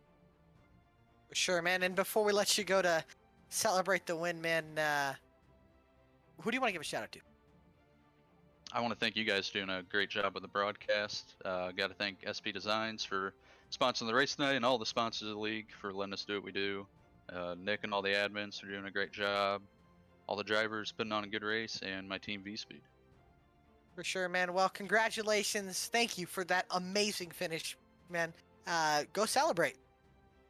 All right, I appreciate it. Have a good one, man. Right, that is Seth Hatchell, race winner here tonight. Once again in victory lane, the season champion last 2 years, and he'll be most likely on his way to the chase after tonight. Let's go through the rest of our finishers here in tonight's race. We have V-Speed After Dark coming up after this. Or to that We one do. after. I don't know how we can top that finish. I but- don't know how we can either. That's going to be hard, but still, I just amazing, honestly. I hope all the viewers enjoyed that. That was insane. One of the best, that's probably the best finish I've ever seen on the sim. And, you know, coming down to the wire here at Auto Club, I just hope we could see something like this on Sunday. I know the draft won't be like this strong, but I just hope we can see a great race like we saw today on Sunday in the real thing. But just amazing, man. I thank you for having me up here and being able to call that. That was awesome. Just what a great race. Great run by everybody for keeping it clean those last 50 laps and having the green flag pit stops. And thank you to Seth Hatchell and Angelo Ronis for that amazing finish. And I hope the viewers enjoyed that because that was absolutely insane. That is about as epic as it gets, and Seth Hatchell able to complete the drive to the front there in the closing moments. Gonna think through that one and relive that one over and over, and what an experience. A heartbreak for Angelo Ronis, who had it with just a few hundred yards to go. Just could not hang on to that race lead. He'll come home second behind Hatchell. 7 cautions tonight, 16 total lead changes. The last one happening on the last lap out of the last corner. That Carr, he'll come home in third behind those top 2, a distant third, almost 4 seconds back. Ben Bafford finishes in 4th, good run for him. Jeremy Stanley 5th, Keith Maiato 6th, AJ Stravato 7th, Eric Hutton 8th. Cosman in his debut, he'll come home in 9th. And Dennis Faircloth, another solid run home in the top 10. Bradley Wilson will come home in 11th after a strong run today. Jeremiah Vincent 12th, Kenny Bishop 12th, Jeremiah Vincent 13th, Dustin Lawson 14th, Alan Dice 15th, Ryan Gilmour 16th, Eric Lambert 17th, Zach Smith 18th, Dennis Steele 19th, and Jordan Brackell 20th. 21st, Nick Starling. 22nd, Joshua Abbey. 23rd, Luke Knupp. 24th, Reggie Ortega. 25th, Jordan Shepard. 26th, Chris Samard. 27th, James Loveland. 28th, Scott Martin. 29th, Timmy Emanuele. Rounding out the top 30 tonight, Dallas Sullivan. 31st tonight was Lane. Oh, I got it. Lane Sulford 31st, Kevin McGarvey 32nd, Kevin Cornelius 32nd, 33rd, Kevin McGarvey 34th, Kyle McGarvey 35th, Eric Gallion 36th, Robert Gilmour 37th, Thomas Brendel, rounding out the field tonight. 38 drivers in this. Atkins in third. What a race tonight! Incredible driving. I'm so glad, like you said, the last half of the race stayed green, and still looking forward to Bristol. I know Angelo looking for maybe redemption. That Carr is good there. Hatchell, though, that is one of his best tracks as well. Could he go Ryan Gilmour. Gilmour too, very good. He's very good there. I am looking forward to next week as well. Next week is going to be wild. Bristol, beating, banging the last great Coliseum. I tell you, concrete, it's going to be wild. There's going to be a lot of tempers playing next week, but I'm looking forward to this one. If this week's any indication for next week, it's going to be insane. Sure, I think it will be going to the last great Coliseum as opposed to the LA Coliseum. LA Coliseum, yeah. There's 2 Coliseums now. And before we go out there, I want to thank all the viewers again, and all the great foundations, and all the guys for painting the great paint scheme for the great foundations that they were supporting. And shout out to my friend sponsoring this race, Dylan Body, sponsoring this race. We appreciate it. SP Designs, they're on my cars when I race sometimes. So I appreciate their support and appreciate them supporting the Below the WL Line Cup Series. Yeah, definitely a big shout out to those guys. And if you haven't already, make sure to go vote for your favorite charity paint. Chat. We're going to be closing those votes up here in a few moments, and we've had a lot of people vote. A lot of great paint out here tonight, charity scheme. Ultimately, none of them came home with the victory, but we love supporting those guys, and go check out who they're supporting in the section there. So thank you so much again for tuning in. We're going to be off on Thursday. No BMW Car Club of America for at least a couple weeks until they start their next season, but we'll be back next Tuesday with the Double Yellow Cup Series from Bristol. Catch us over on Twitch at twitch.tv/VM for V After Dark coming up here in just a few moments. It's going to be a ton of fun. IROC Street Stocks at Michigan, the sister track. For sure. All right, and thank you again to all the sponsors, all the fans. All next. Have a great night, everybody.